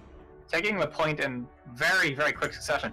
What happened there was they took out the Brigitte, and the strength of Ghost Comp, which is what they were running on the defense, is really the sustain. You know, the 3 supports allows for such large amounts of healing, and this is Advocate coming out with a massive Dragon Blade actually, but when you see the Ghost Comp, the best thing you can do is take out a support, because once those tanks are kind of standing around without healing, the sustain advantage that composition gives is really nullified once you take out that Brigitte or a Scissor support. Yeah, definitely. That is something we need to keep an eye out. And now we're switching back again, and hopefully they can actually do something about it right now. So let's hope this works up. So it works out. Yeah, unfortunately it doesn't really. So we're going now to we're now going to Junkertown, and hopefully that will work out for both teams. Junkertown, is it Junkertown or is it Blizzard World? Because that's what's selected on the lobby. Okay, Blizzard. I think Junkertown was after that one. I know Junkertown was in the rotation. I mean, you're better than me knowing this map, Paul, but Blizzard World is very similar to King's Row, actually. It has a lot of Zarya capability, especially on that 3rd point, but it's a bit like Horizon in the sense that you can also run a dive composition very effectively, you know. Like a lot of these maps that we've seen throughout this the series, the map is very open. It doesn't restrict you to what you can run. Aside from King's Row, which is very, very Goats favored, you can see the likes of Blizzard World and Busan and Horizon are a lot more open in terms of the meta, and there's not really a right composition to run. Yeah, definitely that would be something. So both teams could pull out some real fun stuff, to be honest. And so right now there's a bit of a swap around for both teams, so I'm not so sure. It could be interesting how both teams work out now. And I always get caught up by these subs that happen gradually, with Maniac actually coming in. So if they were to run the roster we currently see, they'd actually be running triple tank, maybe favoring that Goats composition if they do that. But on the likes of Blizzard World, you don't really want to limit yourself to these compositions, because another great hero pick on Blizzard World is that Pharah. You know, the high skybox, the open sightlines really allow for you to get a lot of damage down on the likes of a Goats comp or a team that isn't running a hit scan to counteract you. Yeah, definitely. That's one of the things you have to keep in mind, to be honest. And I hope that we can hopefully get into the map. So right now, a bit of swapping around. I think both teams have been showing off for both sides that they can really work out what they want to do. And hopefully we can see both teams just going through and hitting the map 7, so we have the fun run, and we don't have to wait long for the NA All-Star game, which happens later on today as well. You're partaking in the NA game, right? Yeah, I'm the host for that one. So what's your role going to be in there then? You guys are running a desk, right? Yeah, I'm the host of the desk in that case, and then we will have our lovely referee in this match, who is Quella, will be on the panel with Shy Guy, and then we will hand it over during the matches to Clutch and Zark. Clutch is very good with those hype games, and Zark as well. Great at running with the hype that is given to him by said play-by-play. So that can be an incredibly fun match to watch as well. So if you guys are around for that, make sure you stick around. But right now, we're still watching the EU All-Star game. We're still watching Warlocks against the Witches. And it does seem like the Witches are sticking with this triple tank lineup, you know, with Flame Dio, Sendius, Maniac, Terra, Lime, and Ray. A surprise actually came in on the side of the Warlocks, so so that's going to be a very nice introduction. I believe the captain of the Warlocks is now finally on the stage. But I gotta say, Sendius has earned his keep on the last map with all his plays there on Horizon Lunar Colony, where he and Mace were just a menace half the time for the enemy team, where they just jumped in, caused the disruption, and then went out with at least 1 or 2 kills each. Oh yeah, Sendius has been a monster on this main tank role, specifically as Winston. Just as I say that, a bit of a caster curse, he is going to get taken out for Hippo here, so they are going to actually run this regular 2-2-2 lineup with the, I'm assuming the capability of a triple tank lineup should they want to run it. But Chico is also going to come in for Fortnite Pro on the side of the Warlocks, so a bit of a chance for Chico to really show his worth and show us why he's in this match after he had a bit of a quiet showing on King's Row, only really showing off on the Hanzo as of right now, but I'm sure he'll bring it back, and I'm sure he'll bring out some fantastic plays on his favorite picks like the Doomfist. Yeah, Chico just had perhaps an off day, perhaps. I think I read in between sometimes in the chat that some people felt like the bit of fun trash talking went a bit too far, so could be one of those issues that he didn't feel really good about how that was just being talked around, so perhaps that caused a bit of insecurity. Sometimes that happens because mental state is, to be honest, one of the most important things. You need the skill, but if you can't hold it mentally, then it doesn't help you any further in the game.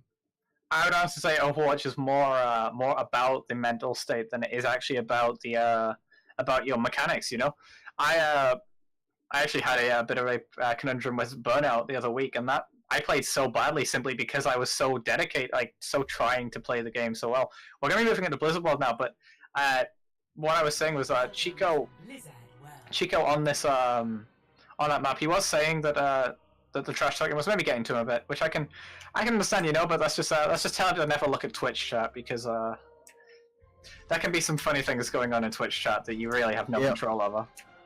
Well, there was a bit going on that was a bit of a talk about the casters in between, as I've seen. So yeah. We'll see how this one goes now with Blizzard World, one of my favorite maps just because of all the little adorable things from the other Blizzard games. The lovely Murloc Island in the backgrounds, next Rammus near the first point, and all that stuff. I just love it. Sadly, I'm not as well versed in Blizzard games. Aside from maybe Hearthstone and Overwatch, I'm not too knowledgeable. But I can appreciate this map does have a lot of history for long-time Blizzard fans. But it also has a lot of history in Overwatch. You know, a lot of key moments in the game, finals and such have happened on this map, and a lot of compositions have really been defined on this map. You know, I remember seeing a long time ago the first time I personally saw that Slambulance comp. You know, the quad tank with Lucio and Moira was actually on this map rather than the favored Horizon Lunar Colony. Yeah, definitely. Those were some ideas that popped up here and just got transported onto the other ones. But I like how the comms are looking right now. It looks I feel like this could be really good for the Warlocks in this case, because honestly, Chico and Alvicate are both 2 DPS players right now who can deal with the GOAT's similar comp that they're running right now, since the Zen has been more favored lately in the GOAT's comp, to be honest. I was a bit confused as to why they were running that double projectile specialist, with Chico and Alvocate both being very strong projectile players. But now it makes sense to me. They expected this Ghost comp, and they're running that double spam with the Fire and the Hanzo, and it's going to work out very well. And they are going to have to do something about Alvocate on this Fire now, or they're just going to get Yep, they're going to get screwed over otherwise. And right now the fight is just breaking out in front of them. Toadette gets Terror Ranger's mech, and unfortunately Maniac gets taken down by Chico, and this could be right now the chance. Surprise is going in there, trying to do his best, but unfortunately it doesn't look like it's going really down. But he hammers down Flame Deer before he got in more danger there. Surprise isn't a very difficult situation. You know, when you play that Reinhardt Zarya against Goats comp without a Goats comp of your own, you do have to play a bit more carefully because there's so much pressure coming at you that you really have to know how to withstand that pressure and how to give space when it's needed. So I'll definitely be watching Surprise and see how he keeps an eye on where he's gonna have to give space to. But actually, he's very close to Earth Shadow, and he's probably gonna combine that with Alvacate's Rocket Barrage, which has also just came online a few moments ago. Yeah, and a few switch-ups on the other side, so now we have Flame Dio on the Hanzo, and Ray switched over to the Ana. So they're running triple tank, 1 DPS, and the 2 support. Oh, that was a good Earth Shatter there, got 2 with that one. They're moving forward. Ray now has to retreat, but gets taken down as well, and that halted every momentum they had, and that pushed dead on its rights instantly. That really just stunned that entire push. And now, Terror Ranger's gonna be staggered out. Oh. He's gonna get the mech, but he's gonna be instantly demech'd. Oh no! Toadette doing a great job of demeching him immediately, and that's gonna really stall some time. But the swaps you mentioned from Flame Dio and Ray onto the Ana and Hanzo respectively is just gonna put a bit more pressure on Alvacate. He may have to play a little bit more carefully, but if you look at the side of the Warlocks here, they are going to have that Rocket Barrage or the Dragon Strike to combo with Tureb's Graviton Surge, which is coming online. And Maniac's actually going to play the Winston now, so bit of a different look now coming out from the Witches. Oh, the Dragon Strike into that room where they just ran through! Oh, they barely got out of that one. That could have been really dangerous as Chico just aimed that Dragon Strike instantly onto them. And let's see if they can push this one further, but right now they're just hiding a bit in Duskwood. Well, still not really pushing out. I think they want to push out, but they're not really finding the way to push out really nicely because Alvacate is hovering above them. Oh, Nano Boost!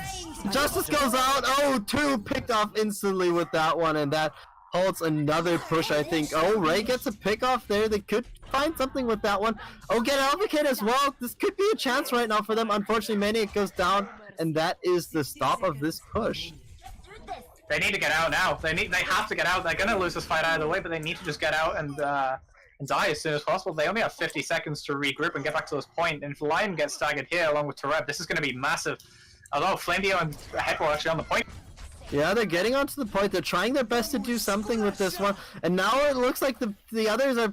Right now the Warlocks are a bit split up, and right now they're pushing onto that one. There goes the Graviton. Can they get anything out with this one? Not enough damage, to be honest. And now Surprise gets his Nano Boost, but he's just pushing them off the point. There's the Dragon Strike once again. Unfortunately, the Dragon Strike wasn't calculated with the Earth Shatter there. Otherwise, that would have done more damage, but they're still doing a good amount of damage. Maniac pulls the Primal Rage just to retreat right now, and we're down to 10 seconds for them. They need to get onto the point right now, otherwise it's done. And they don't really have much. Flame Dio has to touch right now. He's gonna get booped onto the point, but he's gonna be instantly Rocket Barrage. Oh, there is now the Graviton. The Graviton did nothing. They barely reached the point. Hippo goes down on the Hammond. Ray goes down as well. Lime is barely holding on to the point. Terror Ranger groups up with him now. Lime goes down. Terror Ranger gets demech'd and taken down. And that is the push and the offense round for the Witches. Crucially, they did get one tick though. They got, I think it was about 40% they ended up getting. Toadette with that celebratory Graviton there, but in the end it didn't matter. They got 53%, my mistake. But that was a great defensive comp coming out from Alvacate and Chico, choosing Rosalind to play that Ghost comp in return. They ran that Hanzo and that Fire, which really shuts down the Ghost comp and forced the side of the Witches onto some compositions that they maybe weren't that comfortable running. So great play coming out from those two. Yeah, definitely. That was going to work quite well, and that was really lovely play how they pulled that one out, and just it felt like it was the right idea to just move with that one and just move forward with that. And I don't think that the other ones could have played that any better, except perhaps that Earth Shatter Dragon at the end, but it was already done at that point. That would have just been a cherry on top for me, but I do love to see the big ultimate combos, you know, the Graviton Dragon Strikes. So I was a bit disappointed that we never really saw anything comboed with Toadette's Graviton there. you know, they did have the Graviton Dragon and also the Graviton Rocket Barrage, so two big chances, but they opted to just use the Dragon Strike on its own, and also just Nano Boost Allocate on the far as well. But I've been very happy with Chico's play. He's really turned it around from King's Row, and I'm glad he's back on his feet and really, hopefully, in a good mindset again. Yeah, definitely. That is, as we said, that is one of the most important things in Overwatch, just to have the right mindset. Perhaps just a bit of a stagger at the start, and now we're just going to see how it moves forward. Let's see how they do this one right now.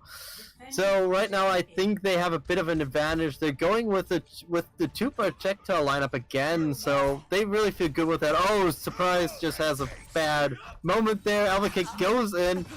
Swagler gets taken down by Terror Ranger, who's now on a DPS, so that's a bit of a switch up, to be honest. Lime takes down Chico, and this could be a chance for them to buy themselves some time. Terror Ranger taking a great shot, actually. Flabeel's going to be picked up by Alvacate, but Alvacate's going to be traded back. That does favor the attackers, though. You know, that spawn is slightly closer, so I think it'll be pretty close to who gets back first. But the double sniper, actually, Flameo is going to swap up to his famed Doomfist now. That double sniper was a good look for a while. You know, Alvacate really had to choose who he was going to jump on, and it left Terror Ranger in the back lines very open, and he's already built 85 to that infra site, the furthest anyone's built their ultimate so far this match.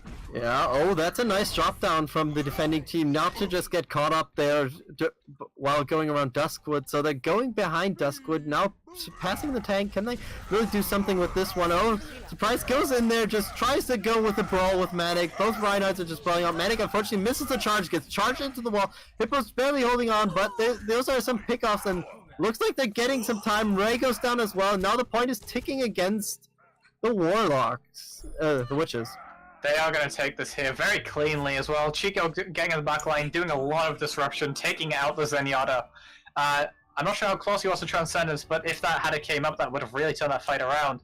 But in the end, it does seem like it's actually going to be Warlocks going up 3-2 in this series. And off the back of some fantastic DPS choices of that double projectile, as we see in, as I can see in chat right now.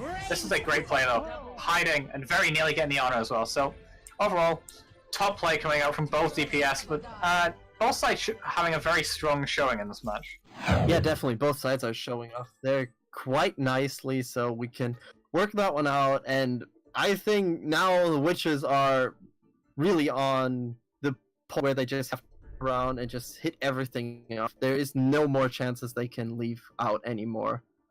Otherwise, we are done with them, unfortunately. So what would you now recommend to them as the coach, to be honest, since now they're on the point where they have to turn it around, otherwise they just lose it straight up? Well, teams in this situation where they're kind of in a must-win scenario kind of panic. They think, oh god, I have to play my A game. But really, if you can just sit back, you can kind of calm your team down and really keep them level-headed. That's really what differentiates a good team from a great team, and especially at this elo, when you're already so naturally mechanically skilled and also such high-level players, that having that mentality can really shift a game, especially when you're when the other team is at match point, like the Warlocks are. However, on the side of the Warlocks as well, you are going to have to be careful that you don't get complacent, because complacency can lose you a match, and especially when you think, okay, we only need one map, we can kind of play around a bit. That does can lead to a momentum shift that would be fatal in a situation like this. Yeah, it would be really fatal if they lose this map and then go with a bad mindset into the last map, which I think is Busan again, so if they do that, then I think it could cost them if you go with a bad mindset into the last map. And actually, whoever won the first map will have an advantage if we go to a best of 7 here. So I'll be very interested to see if that does actually come into fruition, and if they do take map 7, should we get to it. But right now, the next map is Junkertown. You know, we mentioned that we've on Rialto that the pirate ship left Australia, and this is kind of where the pirate ship really started to become a solid pick. You know, that Bastion on a payload can really roll on a map like Junkertown, where it's so wide open. Yeah, definitely, that would be one of the options. We'll see if the pirate ship comes back once again, since we left Australia with the pirate ship, if it returned on time to be in Australia again after it took its short detour in Italy.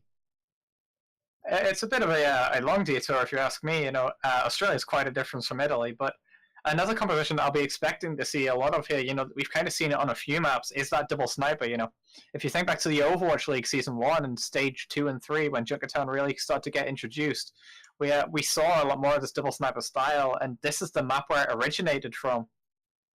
Yeah, that is definitely one of the things, and I think we had at least 1 or 2 matches lately on Junkertown. They created a bit of chaos on some. I would love, for example, if the pirate ship comes out, I would love to see a Mei on the opposing side just to do that little fun thing with the wall, just throwing the Bastion up a bit and working around the Orisa shield. I love those kind of things where you just have to think one step further than what is the norm, to be honest.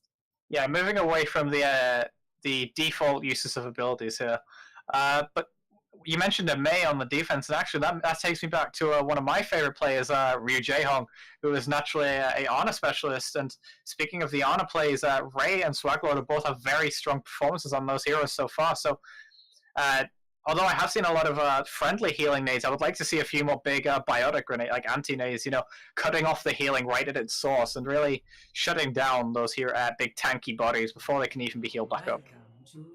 So we are now heading into the Junkertown matchup, so let's enjoy both sides going well.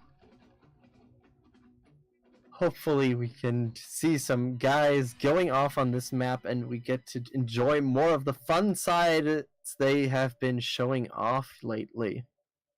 Yes, and we've mentioned so far that a lot of these maps have been very open. They don't have a set meta, so I don't really King's Row has been the only one so far. But when we look at Junkertown, we really think of some of the most off-meta picks ever. Back before Sombra was really a big pick in the meta, she was very popular on a map like this, where you can shut down the Bastion, you can shut down a lot of similar heroes like that. The Roadhog as well, and for a while we had that very interesting triple tank solo Mercy support that we saw as a very commonplace pick on this map. So I'll be very interested to see actually if we do see some incredibly unconventional things that really Junkertown has become known for in the Overwatch community. Yeah, and it looks like right now they are showing the Bastion, but it's not set in stone yet, because we know that the defense has a bit of time to swap around before the match really goes off. But I would like to enjoy right now seeing the Bastion just sitting there waiting for his time to shine. One of the more underused in the higher levels of Overwatch, the Bastion, who just gets to sit in a corner and hope that somebody just picks him once in a while to throw, but nothing really much more. Yeah, we also see as I mentioned, the double sniper coming out on the side of the witches here, and they are going to stick with Fraser on this Bastion, so solo support, double tank. Double tank, triple DPS once again, and Fraser's just going off with the shots here right now. He's just trying to do his damage, but RC Panda takes down Swaglord, so that's something they can actually take advantage of. Toadette gets RC Panda, so the Bastion is just rolling forward. He's just enjoying his little ride he's getting here, and it doesn't really look like they have much of an option right now. Fraser gets Lime, Chico gets Mace, and still the payload's moving forward. Maniac gets Chico right now, but it's still not enough, and Fraser's just sitting on the payload, enjoying his ride, and not much they can do about that right now. It's so hard to push in on a Bastion. Ray's going to stagger it out. That may actually be the end of point A right there. But Fraser on this Bastion just creates so much space denial with those shots. He's so hard to dislodge. You can't headshot him either as the Widowmaker. But RC Panda is still trying to get a bit of damage in, but it doesn't look like it's going to be enough. He's going to be zoned up by Tereban. Yeah, and the payload reached the first point, so the Bastion is just running off. And this Bastion, as I mentioned, it basically plays as a second tank, Actually, this fight is already happening. And they're pushing forward, so Surprise is just sitting across of Terror Ranger. Both Orisas have their shield up. Meanwhile, in the back line, there is the fight of RC Panda and Lime. Oh, Terror Ranger goes down to Surprise, so there's still something going. The Bastion is just sitting still in the payload, just rolling forward as good as he can, and Maniac gets taken down by Surprise. Surprise just killed technically 3 people if you want to count the Diva Mech as a kill itself. The Drag Strike! That's an interesting choice right there. Didn't do much, but still Mace that far out that LVK could get the kill on him. So it's still working. I love this from the Warlocks here. They're getting so aggressive. They're keeping them out. They're not even going to get a chance to contest this payload, it doesn't look like. Lime gets onto them, hits the Valkyrie, but gets taken down. Now they have the supercharge up there. They're still shooting down people. Maniac is still taken down there, and that is a team kill. That's the siren does sound. Team kill coming out. But what I loved about the Warlocks there is they know that they have to get onto the payload. They know that the witches are in a position where they need to touch that. But in the end, although they did break the aggression, they all just backed up to the payload where they still had a bastion waiting, and really pushing into a bastion is not a fun thing to do. No, and the payload's still moving forward, and Fraser still has the tank configuration ready. They haven't even used that one the whole time. Fraser is just having the ride of his life.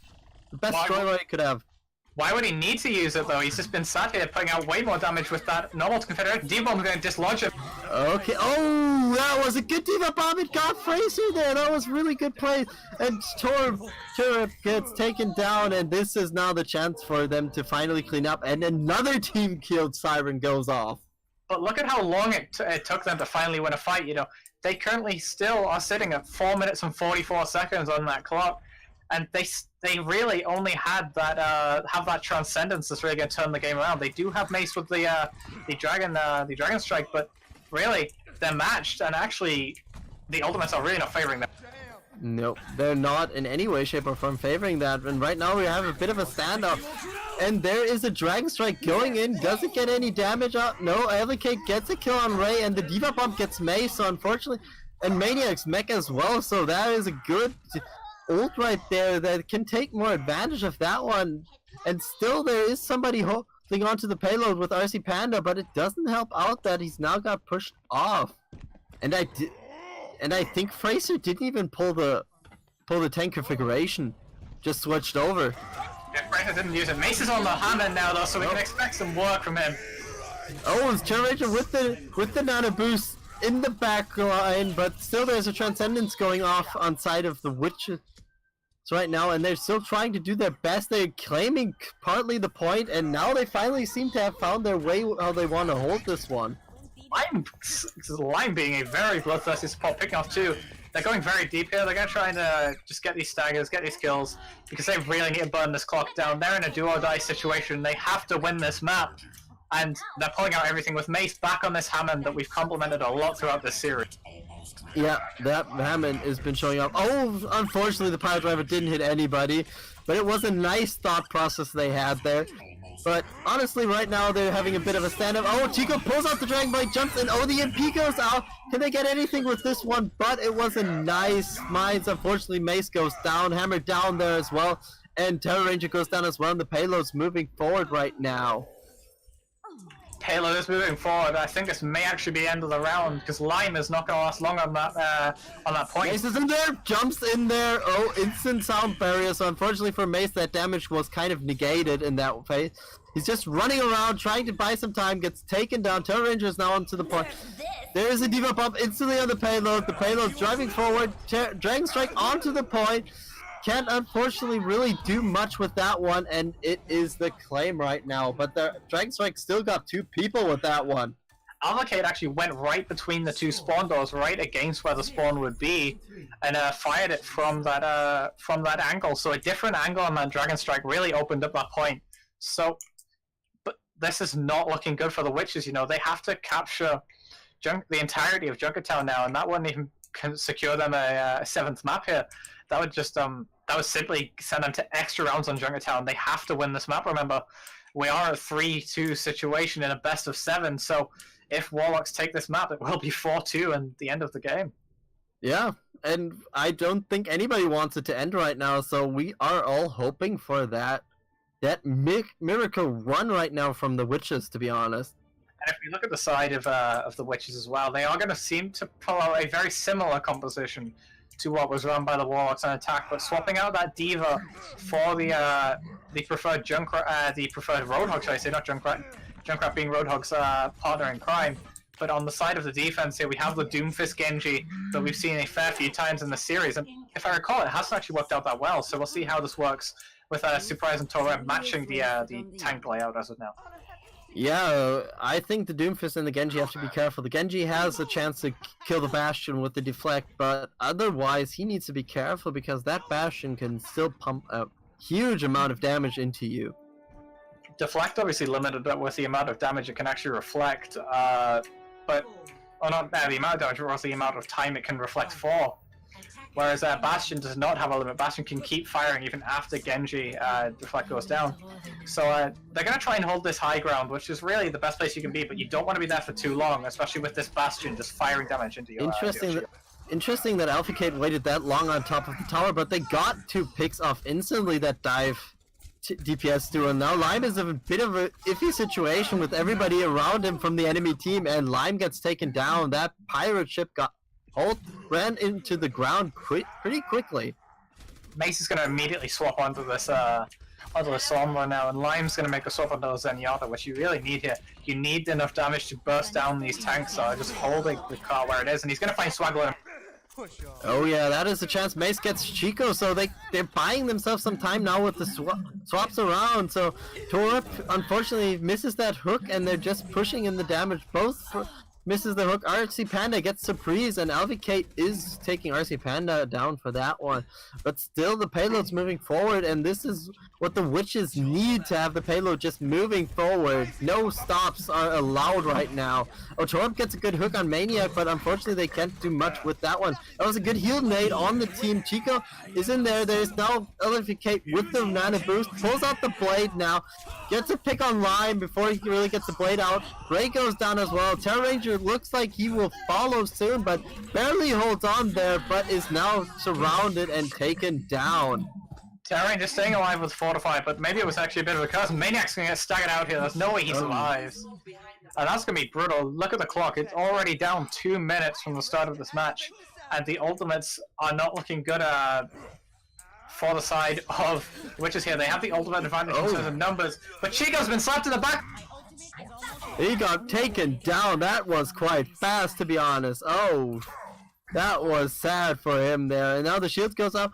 I love how Terror Ranger's staggering a bit on the side, trying to put some damage in, trying to get something down. Jumps in. Oh, that was a nice EMP. Unfortunately, they don't really have much follow-up, but it stops the ults from getting in against them. Terror Ranger gets the Nano Boost, finds Fraser in that corner, takes him down. The Meteor Strike comes in from Chico.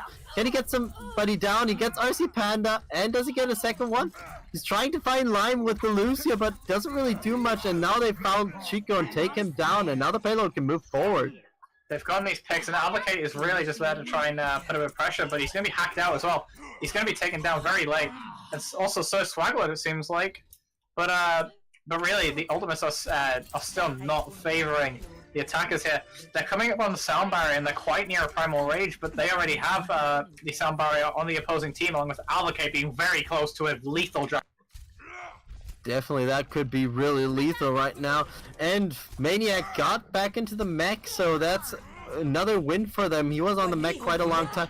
And now Torp has the Nano Boost. Can he do some damage with that one? Oh, the hook didn't hit, but nice anti-heal on Torp. If they can take advantage of that, Terror Ranger is going rampaging with the Primal Rage in the backline. Lime gets Chico, who's now on the McCree, and Elvicate has the Dragon Blade ready, but they don't really have an option right now to use it. Maniac throws down the Diva Ball.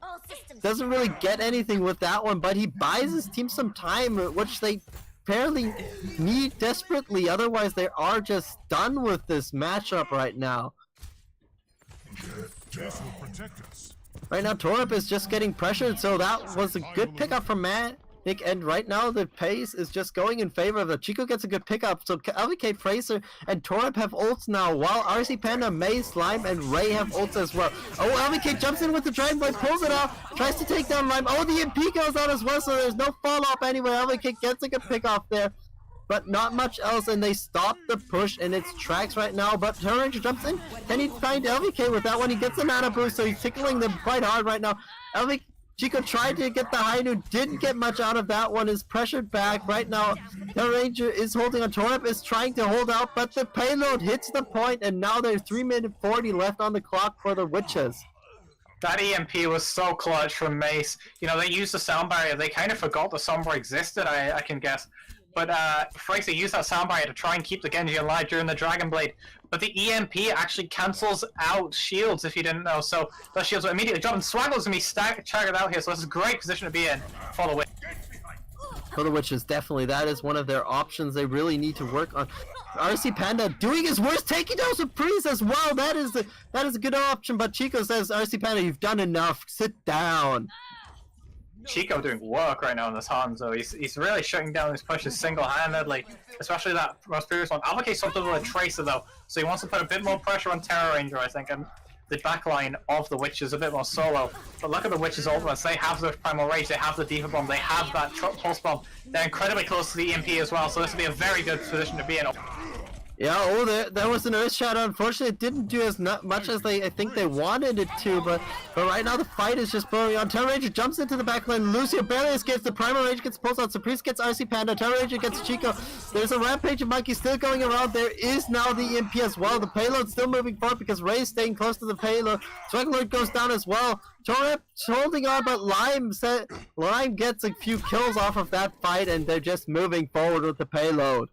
Witches are currently fighting on pure desire right now.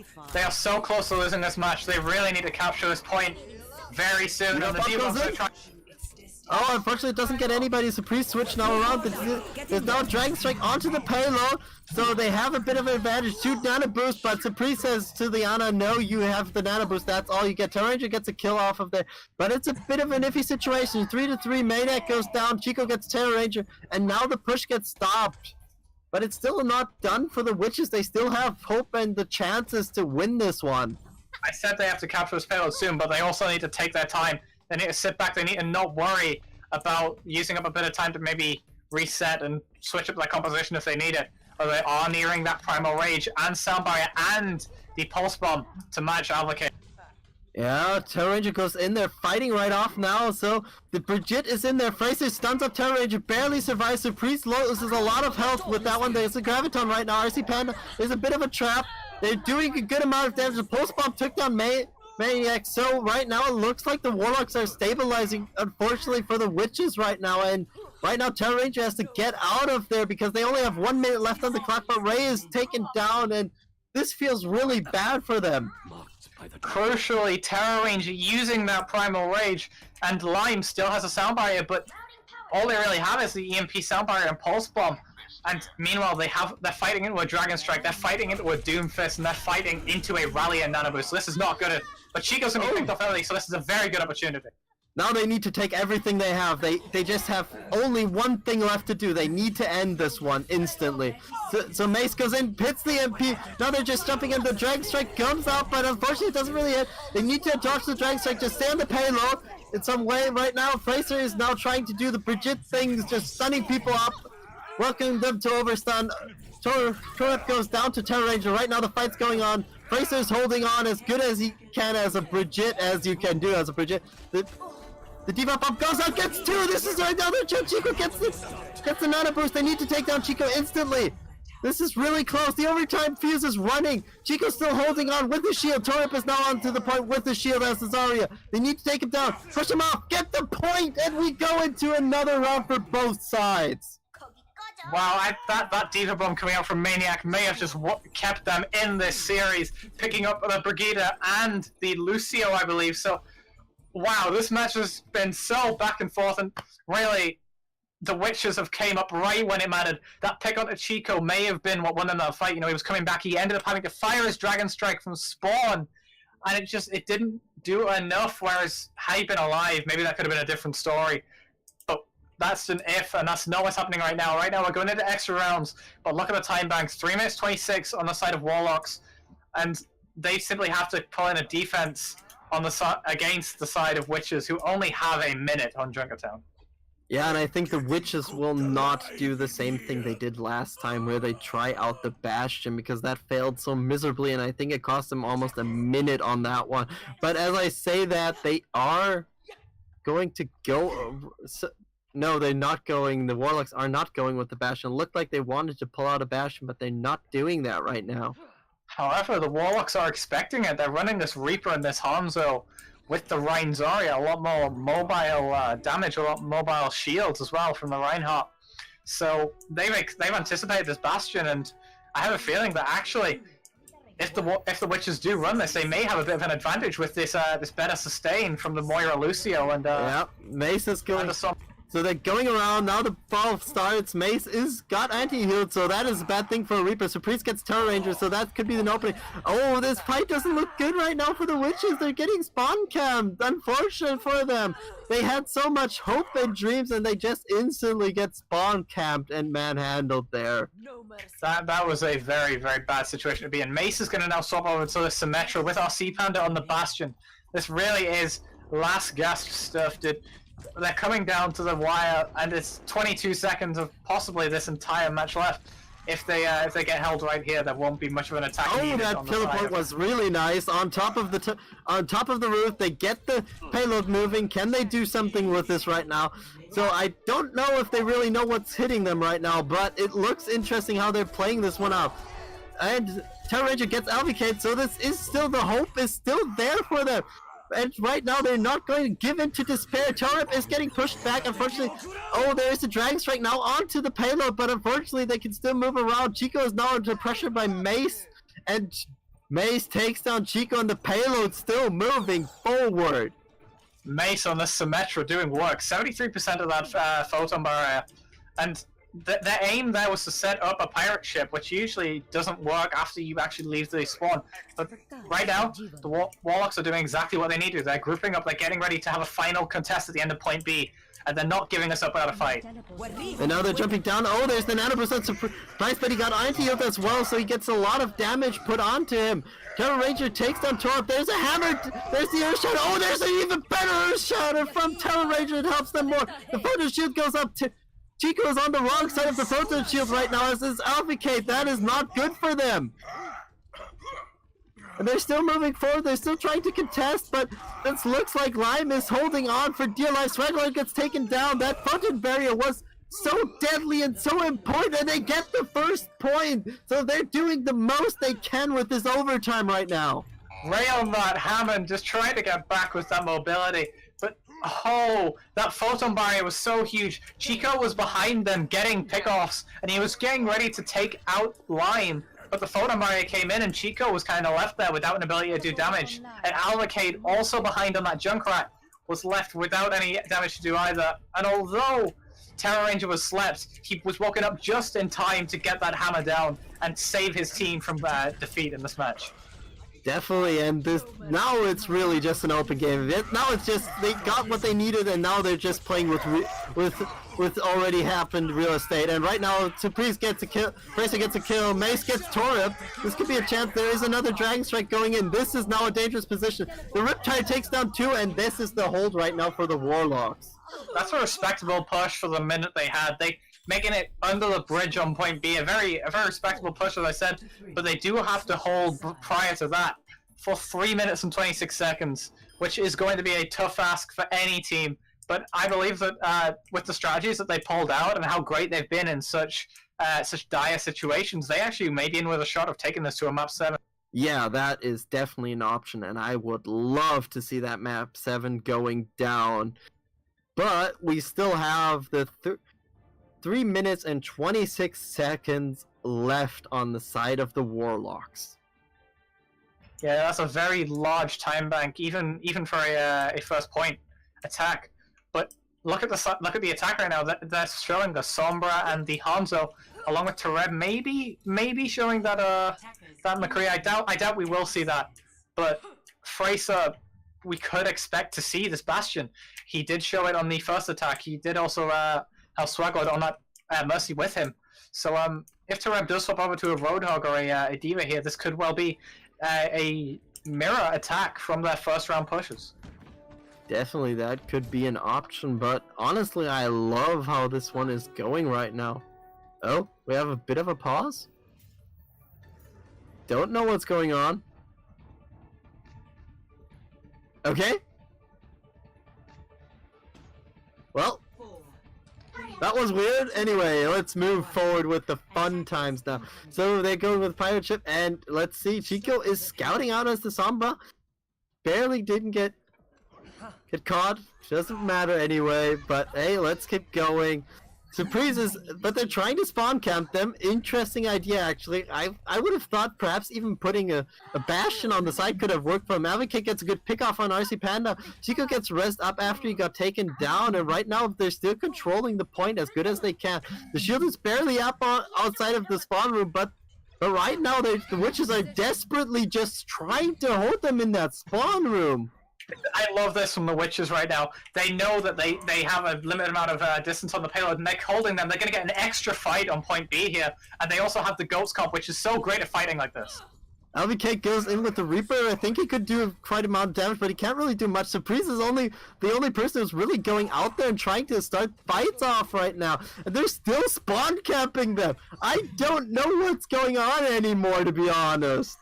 The ultimates, they have an Ursh, they have almost every, they have 4 or 6 ultimates online right now compared to the time configuration, EMP, and 2 others on the side of the Warlocks as well. So this is a very, very normal fight aside from the... Oh, the EMP comes on as the rally's out. That takes off the rally almost completely. Now the can configuration goes in. Tracy goes out. So now they're trying to retreat a bit, but they're not getting much. Challenge against Surprise, so that's something. Lime jumps off the cliff.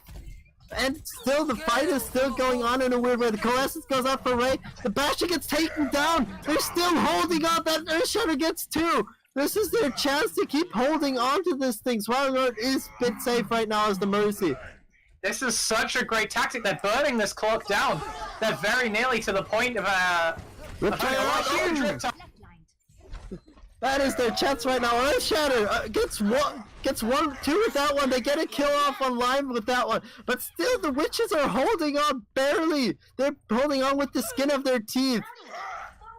They've now burnt the clock down. Oh, Terror Range is also going to get staggered out, which isn't ideal. But they burnt the clock down to almost the amount of time that they had as well. Great unorthodox tactics. We've seen that on Rialto from Finland, but now we're finally seeing it on a different map. And I really think that was a great tactic. They're going to get this second fight on this point if they group up. And I can imagine they're just waiting for that one, I imagine. That one, actually. And let's see how they just handle this one. Maniac gets hit. Oh, there's the good EMP. The Riptide is coming out once again.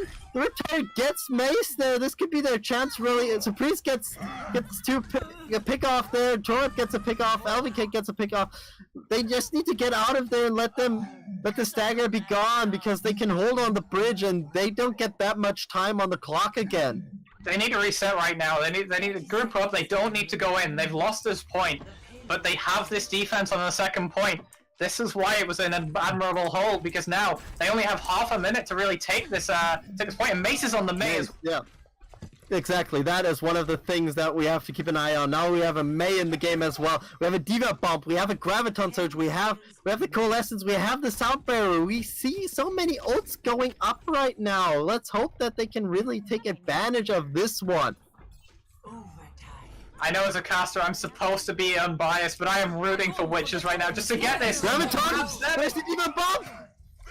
Doesn't know, it only gets Fraser. They're going in, they're trying their best, but they're cleaning up this fight. It looks like we're going into overtime. Swicorn doesn't get the res off, and the overtime fuse is running out, and we're going to a match 7. Victory. We are indeed. Wow, what a comeback from the Witches. They seemed out of it after that first defense was quite poor, but they turned around. They got time on the attack, and what a creative defense. You know, we haven't seen that. We haven't seen that spawn camp on any map other than Rialto right now, but sure enough, maybe we'll start to see it after we've witnessed it from the Witches here on Junkertown. I love it. I just absolutely love it. I can tell you that you're not the only one lost for words right now. This has been such a close match, and I will admit I lost hope that we were going to go to a map 7, but the Witches turn it around, and as I said, I was kind of rooting for them at the end, because the closeness that this match has been, really, it's only right that it goes to a map 7, especially considering it contains all of the best talent from Overtime Champions over the last season. Of EU, especially since an A will be later on, but right now it contains the best and brightest and fan-loved of EU, so we get to go to a match 7, so everybody who voted gets their money's worth for every vote they casted in this one. Oh, I am already exhausted from this match, but we have another map to cast. We have Busan again.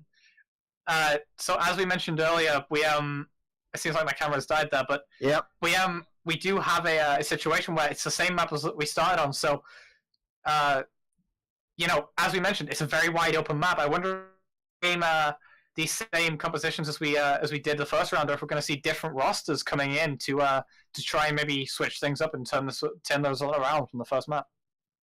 Yeah, I'm interested how they're going to switch it up and what we get to expect from them going on to Busan again, and how will the order of this time kind of change up the matchup. For example, the last time we had the town center first, then we had the shrine, and then we moved over to the mech base, and perhaps that switches it up more. Yeah, I really think that if we were to run something like mech base first, we could actually see a lot more close matches coming out. But in the end, it does seem like Quella's actually going to be coming in for a map here on the side of the witches. Whoa! This is something no one could have expected. Our lovely ref and panelist later on for the NA match is going to be in the match, even though she's an NA resident. You're having her in the EU match, so this makes me even more excited. It's only right, really. Quella does a lot of work for her with OTC behind the scenes, so it's only right that she gets a bit of a showcase here in the All-Stars matches, both as a player now and as a analyst, should I say, later. But going into this match, it'll be interesting to see what role she takes. We have Mace and RC Panda there, so it seems like if we look at the players she's in a match with, she's actually going to be playing that off-tank role. So counteracting Toadette on that off-tank role will be a pretty it'll be challenging, to say the least. I know she has quite a good experience as an off-tank, so I think that could be actually a good option, because I know she loves playing the D.Va, so I think this could help her out quite a bit in the team fight, even though we have to say goodbye to Mace and his lovely, lovely Hammond. Mace is still in the match, actually. He's playing Soldier at the minute, if these locks are anything to go by. And that's something we don't really see. Soldier's kind of fallen out the meta a bit. But RC Panda also playing that Brigitte alongside him, so trying to go for a more sustained approach with the consistent damage. And actually, Toadette for a second seemed to be playing the Reinhardt while Surprise was playing a Torb, but that's not meant to be. And right now, we are going to see the Soldier from Mace, so more consistent damage with higher sustainability is what the Witches are going for right now. Yeah, that could be a good option. Right now they're having their little stand-up. Oh, Surprise says, I don't want this, really. I don't want to stagger out. We are in the match 7. We want fighting. And Toadette loses his mech to Mace, and Quella gets Surprise. So, Quella is showing off instantly in this match. Ray gets Tracer, and it looks like the Witches have a chance to claim the point. And I think Quella said she's on 180 ping, by the way. Ping doesn't matter when you're Quella, dude. But for real, Mace showing that Soldier is really still a valuable pick in this meta. And right now, if this is anything to go by, we see that Sustain is actually beating out more burst damage composition. So I guess he's Surprise swap over to that Hammond here to Reb stick in with the D.Va though. But Surprise looking to maybe cause a bit more disruption to this triple support. Yeah, and they're claiming the point right now. Chico's the only one on the point. But, Terror Rager says, that isn't right that there's a ticking right now. Oh, gets blown up by that pulse bomb, and Chico claims the point right now for the Warlocks. Quella is trying to do some damage right now there. Oh, there is now the there is the attack sites right now. Quella gets Surprise, so now they're just moving forward. Mace is doing his best to put as much damage in as he can, and they are reclaiming the point. Oh, there's the Dragon Blade now pulled out by Alvicate, but he's not getting much out of that and gets taken down by the Zenyatta. Normally you get cancelled by a Zenyatta Transcendence, but now the Zenyatta's out for blood. Who needs peeling tanks when you have Ray on this Zenyatta? Now he has that Transcendence along with Lime's Sound Barrier as well. So right now, if you're the side of the Warlocks, you're in a pretty bad position. You're fighting in the dual support ults along with some tanks. Oh, that was a nice Nabbers, but unfortunately Nabbers was a bit late. Otherwise, the Pledge Driver would have done probably more damage. That was a bit of mixing faction. There is now the mines are out. Oh, Ray's cut off from his team right now. but still, Quella's there as well, and they cleaned up quite a few mines, and they are still dominating this fight. Chico's on top with the Doomfist. He's trying to do his best. Gets taken down as well, and looks like the Witches are holding on. They took the momentum from the last one, barely holding on, and now they're just pushing forward. The Witches have so much sustain. All this damage is going to be healed up. Even Mace has some self-sustain in that biotic field, and it comes together to just provide with almost an unkillable lineup with not that bad damage, with Soldier being one of the key consistent damage dealers in this. Terror goes in, they're trying to pressure. Oh, they knocked! The Lucia barely got on there, but Surprise goes off, gets to see the train tracks, unfortunately. Torrent pulls off the Diva Bomb on the point, doesn't get any pickoffs, and they're still fighting on to the point. But right now, the Warlocks have to claim it. The Mace has another attack sites right now ready. Lion gets a pickoff. Chico takes down Mace, so Mace finally is gone as that menace he was. And Quella barely survives, and right now the Warlocks take the point, so we have a bit more fun on this map. Finally breaking through the sustain, so I wouldn't be surprised if we see a swap, and yep, sure enough, Mace is going to take that Zarya, so now it seems like going to move to a more, that dive Ghost comp that we kind of saw from Team Canada and Team, or maybe not, Terra Ranger going to take away what I said, but still, that Ghost comp is so great. That sustain, again, is so high, and now that Mace on the Zarya, which is another great pick for him, is going to be a great addition with that Transcendence. Yeah, they're moving forward. They try to cut from the side. Quella throws in a good Diva Bomb. Oh, get Swaggler with that one. Chico gets Quella as well, but still, they had an opening. Unfortunately, RC Panda goes down as well. Ray pulls out the Transcendence. Now they need to put down the damage on the people. Mace gets a good Earth Shatter, but unfortunately gets taken down. Torp takes down Mace. Chico gets Ray, and let's see how the fight moves on this point. Right now, Terra Ranger and Lime are holding on for bare life. They hit the sound barrier. Quella is in there as well. And now they're just trying. Chico tries to get something, gets Earth Shattered. Lime takes him out. They're still holding on. Alvacade and Swivelord meet the point. As well as... Oh, there's the rally. The Dragon Strike barely hits RC Panda and takes him down during the rally. That's so effective for them. Mace is now on the Hampton once again. Going in there, trying to do the damage. Knocks Alvacade almost off the point, but it's a Hanzo. He can climb back up. Ray gets taken down, and now we're at 85% right now for the Warlocks. Territory, and that's just because that entire fight, the percentage was ticking up for the Warlocks, and although they were in a pretty grim situation at the start of it, having to fight into a Ghost Comp and a Transcendence, they actually seem that they may well take this. Yeah, they're going on, and looks like they're not getting... Mace gets taken down. They barely meet the point. Quella is doing it best. The Meteor Strike is down there, is in the back to get the damage. Now there is as well the Nano Boost, and Terra Ranger goes down. Earth Shatter gets Quella as she was demeched, and now unfortunately it looks like the Warlocks are going to take the first point yet again. This is really what I meant, you know, like, as you say, yet again they take this first map on Busan here, and they did the same in map 1. The order is so important to your team. You know, you can start to build up synergy in these compositions throughout the match. Whereas, you know, if you start on matches that you're not as comfortable on, it can really mean that you start to build synergy on those compositions rather than the ones you really want to be running. Yeah, and we're on the mech base, and if we remember correctly, which is quite a while ago, since we're now at 3-3, we had mech base as last map last time, so the Warlocks won that one as well and started off with the 1-0 lead in this. Yeah, Warlocks going into this map 1-0, and I think that's going to be very crucial because this is the map they also won.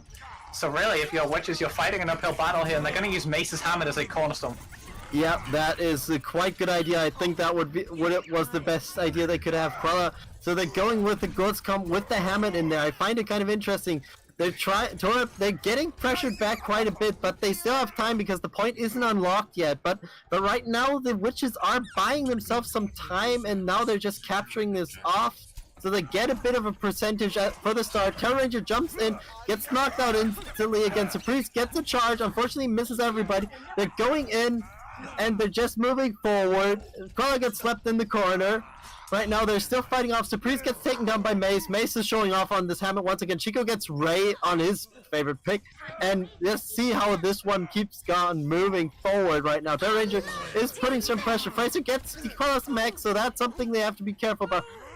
gets taken down by Mace. Once again, Mace and Chico are swapping kills, but Chico's down as well, and now the percentage is climbing for the Witches. This is a composition that really plays well into the strengths of Sim. Actually, Terran is going to go in deep with this Primal Rage. Yeah, he's holding on. Oh, the mines are back in front of the spawn!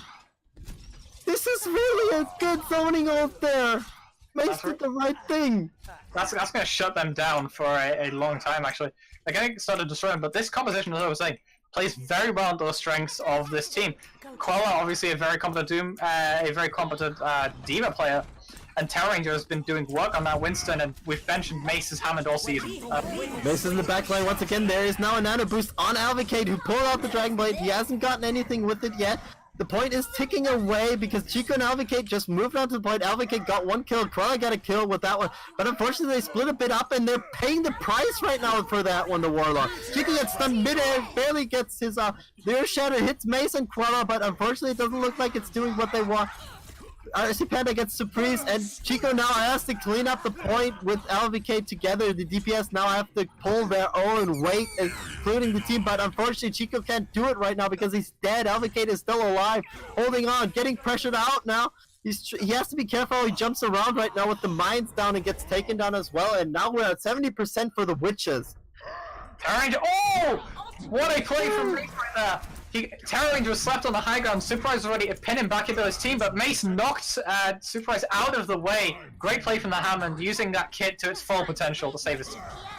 These Reinhardt saves, Reinhardt gets hit by the Pine Drive and taken down there instantly. This is really an awful position. 90% right now for the Witches. They want the third map. They want to go all or nothing. Go big or go home. Terra Ranger gets Fraser. We're at 95%. Ray gets Surprise. And it looks like this is the third map. It's now do or die time. Winner takes all. Loser goes home.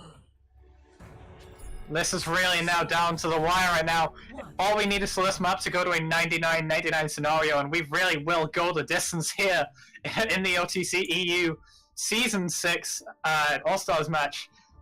It's been a great ride so far, and really I have a feeling that we haven't seen anything yet, as both teams really are fighting for everything, and they really have nothing else to really play for aside from just putting it all on the line on this final map of Sanctuary. Yeah, that is definitely what's going on right now, and I hope we can keep this one up because it's an enjoyable match, and they are going the full distance with this one. Capture the objective. Yeah, and it does look like they're actually going to leave in very different compositions. Mace, Terra, and Claw are sticking with this dive ghost comp, whereas they're on the other side, they're running out Pharah. Let's see how they're going. They're just moving in. Let's see what this fight is going. Toadette is going to be pressured, taken down by Quella. Surprise is hit with the anti-nade. They're going to take him down as well. Quella is now out for blood. Even though she was the ref shortly before, now she's out for blood here. Sometimes these referees get annoyed at the players that cause them trouble, and Quella is letting out all of her anger towards these players right now. Great play coming out on that D.Va. You know, this composition, as I mentioned, it's simply what you want to do with a composition. You want to play to your player's strengths, and that's just what this composition does, really. Definitely, that is what it does, and I love the... Oh, Mace with another good pile driver, knocks 3 up and gets a good shield for that one as well, because that's what you do. The Justice gets cancelled instantly. That is unfortunate for them. And right now it looks like the fight is still going on and the Witches are still in control of the point, but now it looks like the Warlocks don't get control completely over there because Terra Ranger and Mace say, guys, we are still alive. Terra Ranger gets taken down now as well. Mace is still holding on to the point, knocking people off the point as a habit and gets taken down. They managed to get 40% of that, which considering the fight was lost to 30, that's pretty respectable. And coming back into this, they do have that those mines, they have the rally, they're going to have the Primal Rage and the Nano Boost.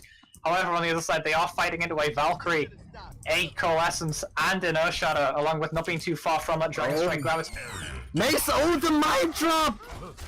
That is unfortunate a bit with that one. That could have been better. Swagler gets a kill on Ray with the Coalescence, but they're still doing that. Pricer gets the res off on Chica, but gives his life for that one. The Witches recap the point while the whole chaos is starting up. Oh, nice pile drive on Surprise. He goes down and Corlag gets Chico and RC Panda gets Toadette.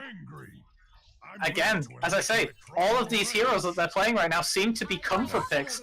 It just happens that it's coming together to make a brilliant comp. You know, not forcing your players onto heroes that are not as comfortable, and is so crucial when you build a composition that you want to play around. And it seems like the Witches have found the perfect composition for them. Cruella throws in the Diva Bomb, Candidate, oh, it gets a 3 kill! Cruella gets 3 off that one. This could be right now what they need to back off everything. And now they're at 75%. Huge play from Ray. Surprise actually got slept out of that Diva Bomb to give Quella the opening to get that 3k. And right now Quella's actually been holding her weight very well in this match. And now they're going to try and spawn camp it. That's 86%. Yeah, that's 86%. They're going to get this up. There it goes. Justice goes out. It doesn't get anything with that, unfortunately, for them. And they lose Alvicate. And now they're down another person. Torip gets stunned off and gets to say goodnight. Chico's pressured now with the Primal Blade. They got 2 people on the point, but those people have to hold on against 5 other people. And Swaggler gets taken down. And the Witches come back from desperation, 3-2 with 1 minute left on Junkertown, and win the match! Really, if you're the Warlocks, you have to be kicking yourself, you know, putting yourself in match point and losing the next 2 maps is such a shame. But both teams putting it all on the line in this final map. Some great showings from all of these players. They really did take this these spotlight matches just to the next level and really give it as an opportunity to show the world what they can do on these picks. Yeah, it was such a great matchup. Everybody who participated, even the people who lost that one, they did such a great job, and I think everybody can be proud of what they have done here. This is definitely something to be very proud of. Although it is bragging rights, we can expect that there will be some teasing in the OTC Discord for the next few weeks, especially from Quella. I don't think we'll ever be let to forget that she technically won the All Stars game. But it's been good fun. I've had a lot of fun watching these guys. You know, both teams seem to have a lot of fun playing as well. Chat was always filled up with a lot of fun and. Yeah, that's the most important thing. It's let them have their fun and enjoy all the games. I mean, it is exactly that. So it's a show match. It's simply just for bragging rights and no real actual reward here, aside from obviously the showcase. Yeah, they get to show off their skills. And I'd be surprised if a lot of these players weren't coming back for Season 7 of OTC, which, as we mentioned, just basically starts tomorrow. Yes, and I think we will now finish it off. So, thank you for Quella, our lovely ref. Thank you, Toadette, as our lovely producer. And thank you, Yokai, for being here as well. And in about 3 hours, there will be the NA All-Stars game. So if you have time, watch it. And otherwise, goodbye, good night, and see you soon.